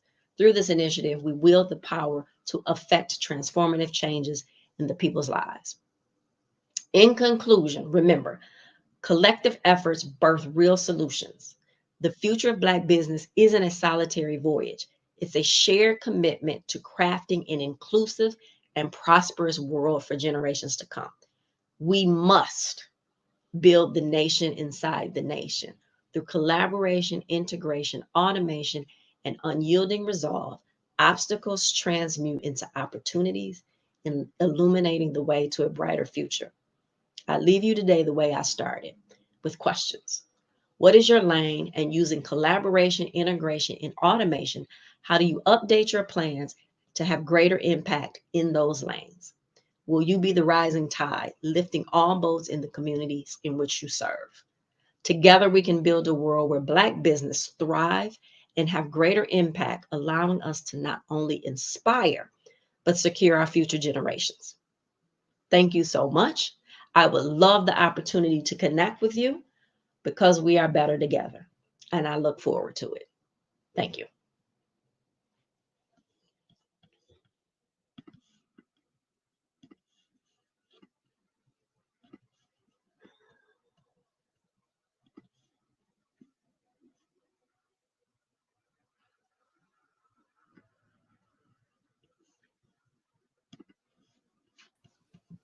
Hello, Miss Gunn. Yes, sir. But we've listened intently to what you had to say, and this is very important. I loved learning the statistics about the wealth that we have and what we need to generate. Sometimes people, we think we're succeeding as individuals, but if the group isn't succeeding, we're in trouble. Correct. Now, I have some questions. You may have answered some of these, but let's go over them. If you've answered them, we're going to jump right to the next one. Okay. I think we know, but just generally, why did you start United Community Solutions? You know, sometimes we get lost in what we're supposed to be doing, and something has to serve as a reminder. And ironically enough, pre-pandemic, there were 3 of us, and we had formed United Community Solutions. Pandemic happened, and it just kind of went along the wayside. And last year, someone said to me, Crystal, you need to open your own agency. And I was like, no, I don't want to do that. And he says, no, I really want you to do that. And I want to connect you with someone down in Daytona Beach. And I said, okay. So I went to Daytona Beach, and we had this conversation, and which lasted like 6 hours. And 4 hours into that conversation, I said, you know what? I said, I understand right now why I've held every job I've held, why I've started every business I've had, why I've received every download, why I went through everything that I've gone through. It was for what I'm supposed to do from this moment on. And it was United Community Solutions. And then there's further confirmation, because I love how God in the universe works. He was taking me to the airport, and we had called someone who we didn't get in touch with while I was there. And he said, hey, give me, let me send you her number. And so he looks in his phone and he says, but I have 2 numbers for you. And I said, well, what's the other number? And as he read off the other number, I kind of sat back, and he said, well, what number is that? I said, that's the number to the mortgage company my husband and I had 20 years ago. I said, I've been in your phone for 20 years. So it was like further confirmation that, listen, you were given this thing to do. You forgot about it. And here's this reminder. So get back to the work of doing and building community. I love it. Yeah. I love it. Okay. So how easy or is it difficult for you to carry out the mission? So it's easy when I don't get in my own way. Because oftentimes we get in our own way. When I want something to happen quicker than it's supposed to happen, I'm also a firm believer in nothing happens until the exact moment that it's supposed to. But then I get in my way, and I want something to happen right now. And I have to sit back and I remind myself. So when I stay in that flow and knowing that this is what I'm supposed to be doing, and everything is going to happen at the exact moment to happen, it becomes easy. And so oftentimes we just get in our own way and make things harder. So as long as I can control that, it stays pretty easy and pretty consistent. Control the controllables. Right. Exactly. Right. And don't go crazy over things that are out of your realm. Exactly. All right. Now, what part of the UCS gives you your greatest joy? I think that would be seeing the impact on the individuals. Because when they get it, they get it. And whatever the it is for them, because the it is different for everybody. But when they get it and you see that light bulb go on for whatever it is, personal finance, personal, self-love, self-worth, self-care, or their business, when they get it and I can see that they get it, that gives me the greatest joy. Absolutely. Absolutely. What are some of the common challenges you face while trying to improve financial literacy and promote economic development in the community? Mindset.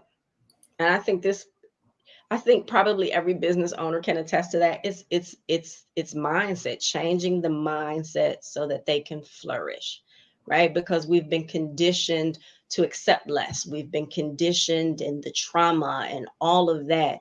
And so, when we can go in and work with somebody and they stay connected and you see that mindset shift, that's the good thing. But that is by far being able to change that mindset, because so often we think, one, we know it, so I don't need to show up to an event, right? Or they think I make good money, right? And yet over 70% of the people in the US are living paycheck to paycheck.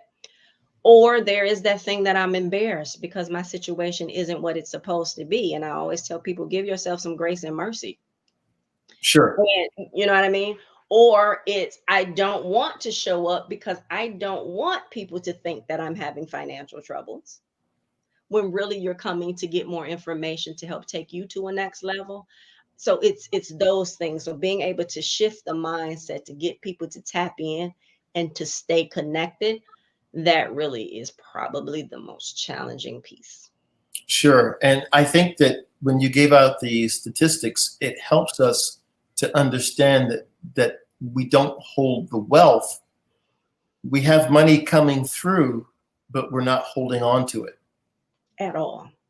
At all. At all. So there's a lot of different ways to work on this. So the financial education to make it accessible and impactful to the community, as you reach out to them, does the light bulb go off, or does it need to be repeated? And how are you getting this out to them? Yeah, so the light bulb doesn't always go off the first time, but I'm big on encouragement. I'm big on, talking and speaking life into other people. So when they come, they recognize, one, that they're in a safe space, right? And they're getting the positive encouragement, and we laugh. And so it's not just this sterile, I'm speaking to somebody. We encourage the input from the people in the workshops, right? And then we make sure that they're accessible. So in my whole program, it's about going into a specific community and having impact in that community. Now, anybody from anywhere can come to a workshop, but we try to go in and have major impact in the community. So we do the workshops in areas in the community so that it's easy for them to get to. So, and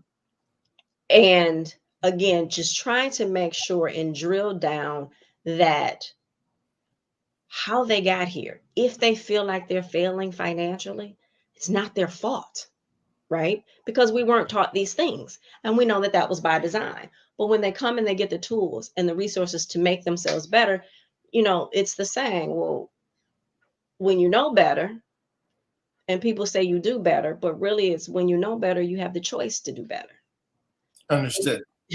And some people choose to, and some people don't. So yeah, I think our approach is a little different. But we definitely go in and try to make it a fun experience and help walk them through the process. So it's not just about throwing up information on them, but we're going to talk about a serious and a specific thing, and then give you direction on how to implement it into your daily life to help your financial relationship. Absolutely. Right. It's customizable, given the fact that everybody's living under the same parameters. You own or you rent, so you're still paying out a mortgage, you're paying for utilities, you're paying for food, and it's the same thing. Yes. And I'm going to give you a little thing that I've noticed. I ask myself, how much are we as the people spending on the lottery? That doesn't come back and make our schools any better. That doesn't come back and make our schools any better. Right. And if you would spend that money betting on yourself instead of the lottery, you would be 10 times better. Right. Right. So we've got ourselves in a situation, I think, where if we added up the numbers, there's a lot of money that just trickles out, and you have to ask yourself, how much is Newport or Cool or the lottery doing in community outreach initiatives or whatnot, even though we're the number one buyer of these products? Of everything. Of everything. Of everything. We're the number one buyer of it. I actually did a workshop yesterday, and I was one of the speakers at someone else's workshop. And one of the other speakers says the average home has over 300,000 items. We're buying too much stuff that has no value. Okay. I'm, don't look over my shoulder. I mean, I got to have something. But No, we do, but I never say don't buy the things. However, it's like, how many things do we need? these are very good points. I think that what I've noticed is that now here I am in a suit saying this, but the truth is I don't have $3,000 suits. I have $300 suits. Mm-hmm. And I realized that I didn't need a $3,000 suit. And here's how I realized it. I took a look at my wallet. That's a quick way to realize it. I realize you don't need a $3,000 suit. And I think that sometimes we have the peacock syndrome where we want to look good as we step out so other people can say that this is a sign of wealth. And I've noticed that a lot of wealthy people don't have the peacock syndrome. Now, they don't look bummy, but they don't try to look, and we don't need to adopt that. We can have our own style, but sure. Sometimes we think that we have to look like we're going to a Vegas show, and we really don't. And we really can't afford it. And we really can't afford it. So this leads into something that you gave us these questions. I'm feeding them to you. Mm-hmm. It says, how do you ensure the local community's needs and preferences are reflected in the design and execution of your financial education program? But before you answer, I want to give you a little hint that you're going to have to shift them away from what the preferences are. Otherwise, they wouldn't need you. Correct. And so it's not so much of their preferences, but what's the thing that they need. So when I go into a community, I can't be arrogant enough to know what they believe they need, right? Sure. So when it comes to financial education, I know there are things that we all need. Sure. Right. So they're going to get that. But then it's also, what are these other things that they want to see? And so we go in and we take inventory in that community, right? And that inventory looks like a survey, because we really want to hear. Now, if there's more people that say that they need or want credit over banking, well, they're going to get banking, but they're going to get credit sooner. Sure. Right. And then you also find out the other things, because a lot of times people sit in silence. We suffer in silence, again, for that embarrassment mode, right? And so what is it that you need, and how can we connect you to organizations that may provide what you need, because we don't? And so we build it off of, and from a economic development standpoint of bringing businesses to that community, what do you all want to see in the community? A lot of times you go into these Black communities and you have residents who've lived there for years. Well, they've seen the highs and the lows in that community. What do you want to see come back? And how do we formulate the plan to make that happen? Fabulous. Yeah. So I've noticed something just on my own, and I tell people this all the time, that you don't, just basic businesses that are in other communities, you can look and say, if we just open up the same businesses in our community, then this is simple, right? And George Jefferson lived in a deluxe apartment in the sky, and he just had a cleaners. He just had a cleaners. So sometimes we need to start looking at that and seeing who has become the cleaner, the grocer, the liquor store owner, the fingernail owner, and so on and so forth. And maybe we just need to take them and recapture those. Because every one of those communities those businesses that you just mentioned, other nationalities now own them. And they come into our community and take our dollars out of our community back to their own. So we are a wealth generator for everyone else. Except us. Except us. And we are targeted because everyone else knows that. So everyone else knows that. So what we have to do now is have some clear, coherent plan. Correct. And I think that you're going to be at the forefront in this, because it's obvious. And I've asked this question, and I'll just ask it to you. Where would we be if we just started from the year 2000 and had all the NBA players invest $100,000 in the neighborhood in which they grew up to start a business. Just one less Ferrari, one less Porsche, one less gigantic Mercedes or BMW. And just think of those. Forget about pro football.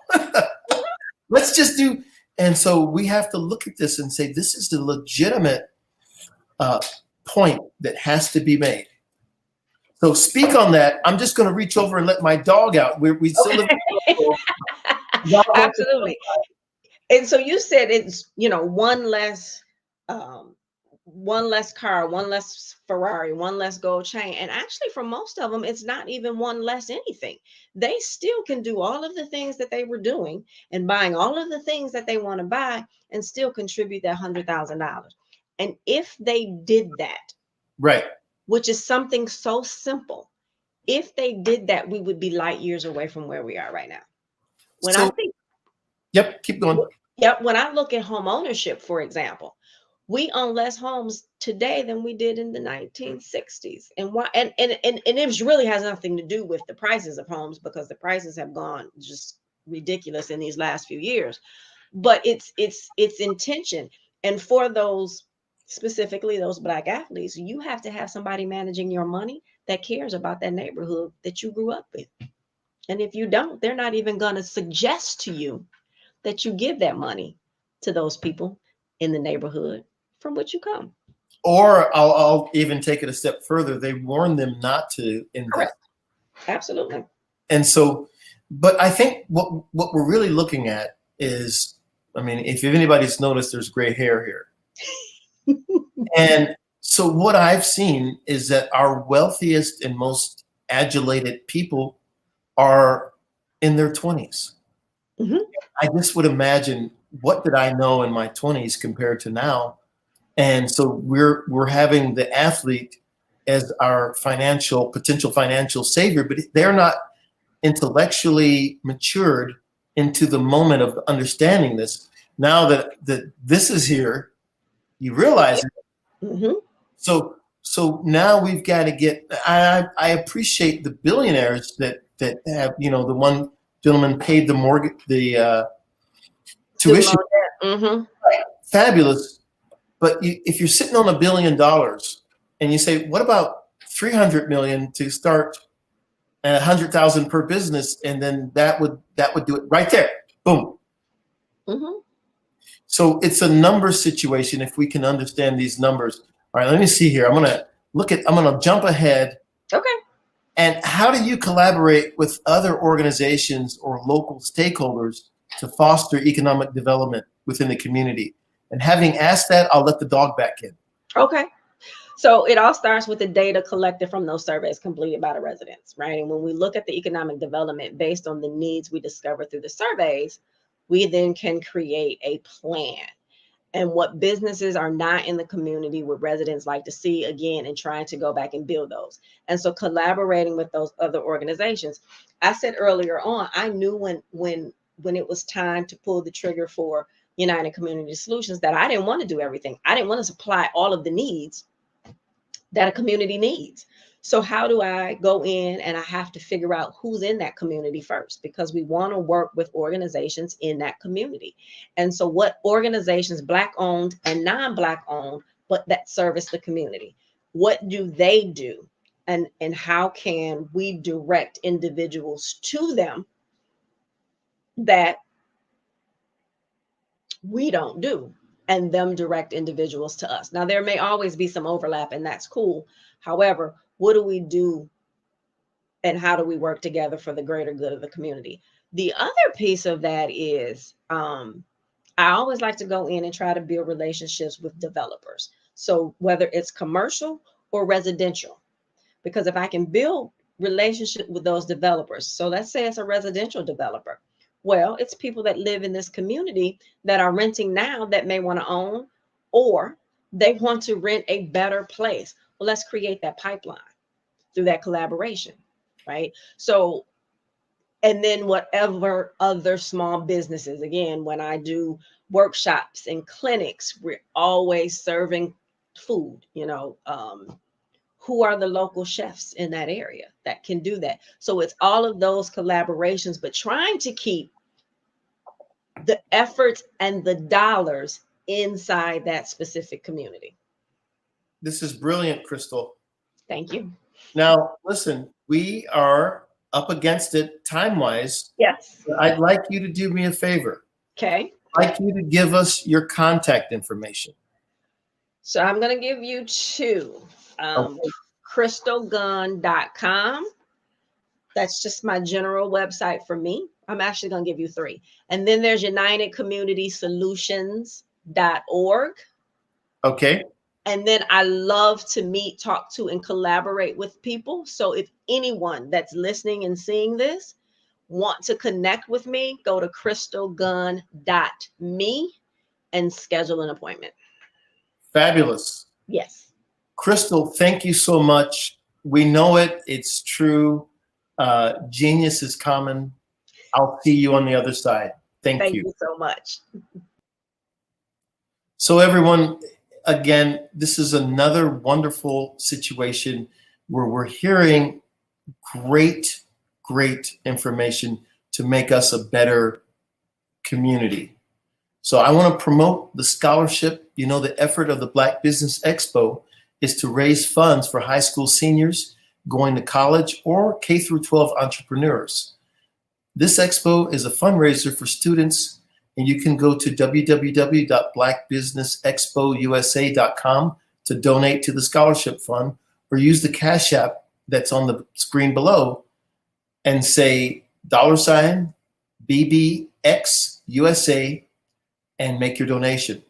Our goal is to give laptops to up to $5,000 to 10 students. Students can register online at www.blackbusinessexpousa.com. Every dollar counts. We want to remind you to donate to the scholarship fund. We want to thank our sponsors for Black Business Expo: NC100, Moody Capital Partners, Suede Soul, Lotus Ritchie Coaching and Training, Carolina, Virginia Minority Development Council, Step Management, BHS and Associates, Margie McLean Foundation Incorporated, Genius is Common, Earth Essentials, Melanie Shani Global, Executive Women's Success Institute, the Quality Coaching Company, Superwoman Business Services, Creative Force Studios, Lee Entertainment, Artistic App Design, Black Business Expo USA. Genius is Common. I'll see you on the other side.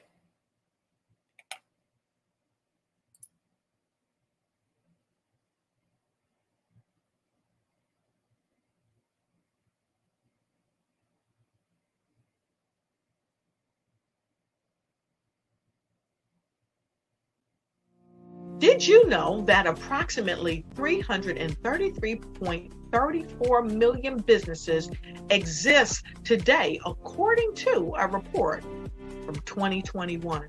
And you may be one of those businesses, or maybe you're not in the business market yet, but you're aspiring to be a business owner. Well, guess what? You're in the right place at the right time. Because let's face it, everything is about timing and opportunity. Hi, my name is Dr. Lotus Richey, and I'm the CEO and founder of the Lotus Richey Coaching and Consulting LLC, along with the Lotus Richey Ignite Show. 15 minutes of success with Dr. Lotus Richey, as well as books to boom your business and bring who you are. And today, I want to bring this amazing message to you about the Black Business Network and the Black Business Olympics. See, the Black Business Network and the Black Business Olympics is designed to help people just like you, that's right, that look like me, to take their business to the next level. Not just in your front yard or your backyard, but globally. The Black Business Network and Black Business Olympics is designed not to just help you survive, but to help you thrive. So join us today as we come together with businesses all around the world to support our students, our children, our young teens, our young entrepreneurs. What we do is we come together to help raise funds for students who are aspiring to be business entrepreneurs, who are aspiring and who are thriving in college. We endow them with a wonderful opportunity to gain scholarship of either a laptop or several thousands of dollars. And we invite you to help be a contributor to this amazing opportunity to help someone that looks just like you. So join us today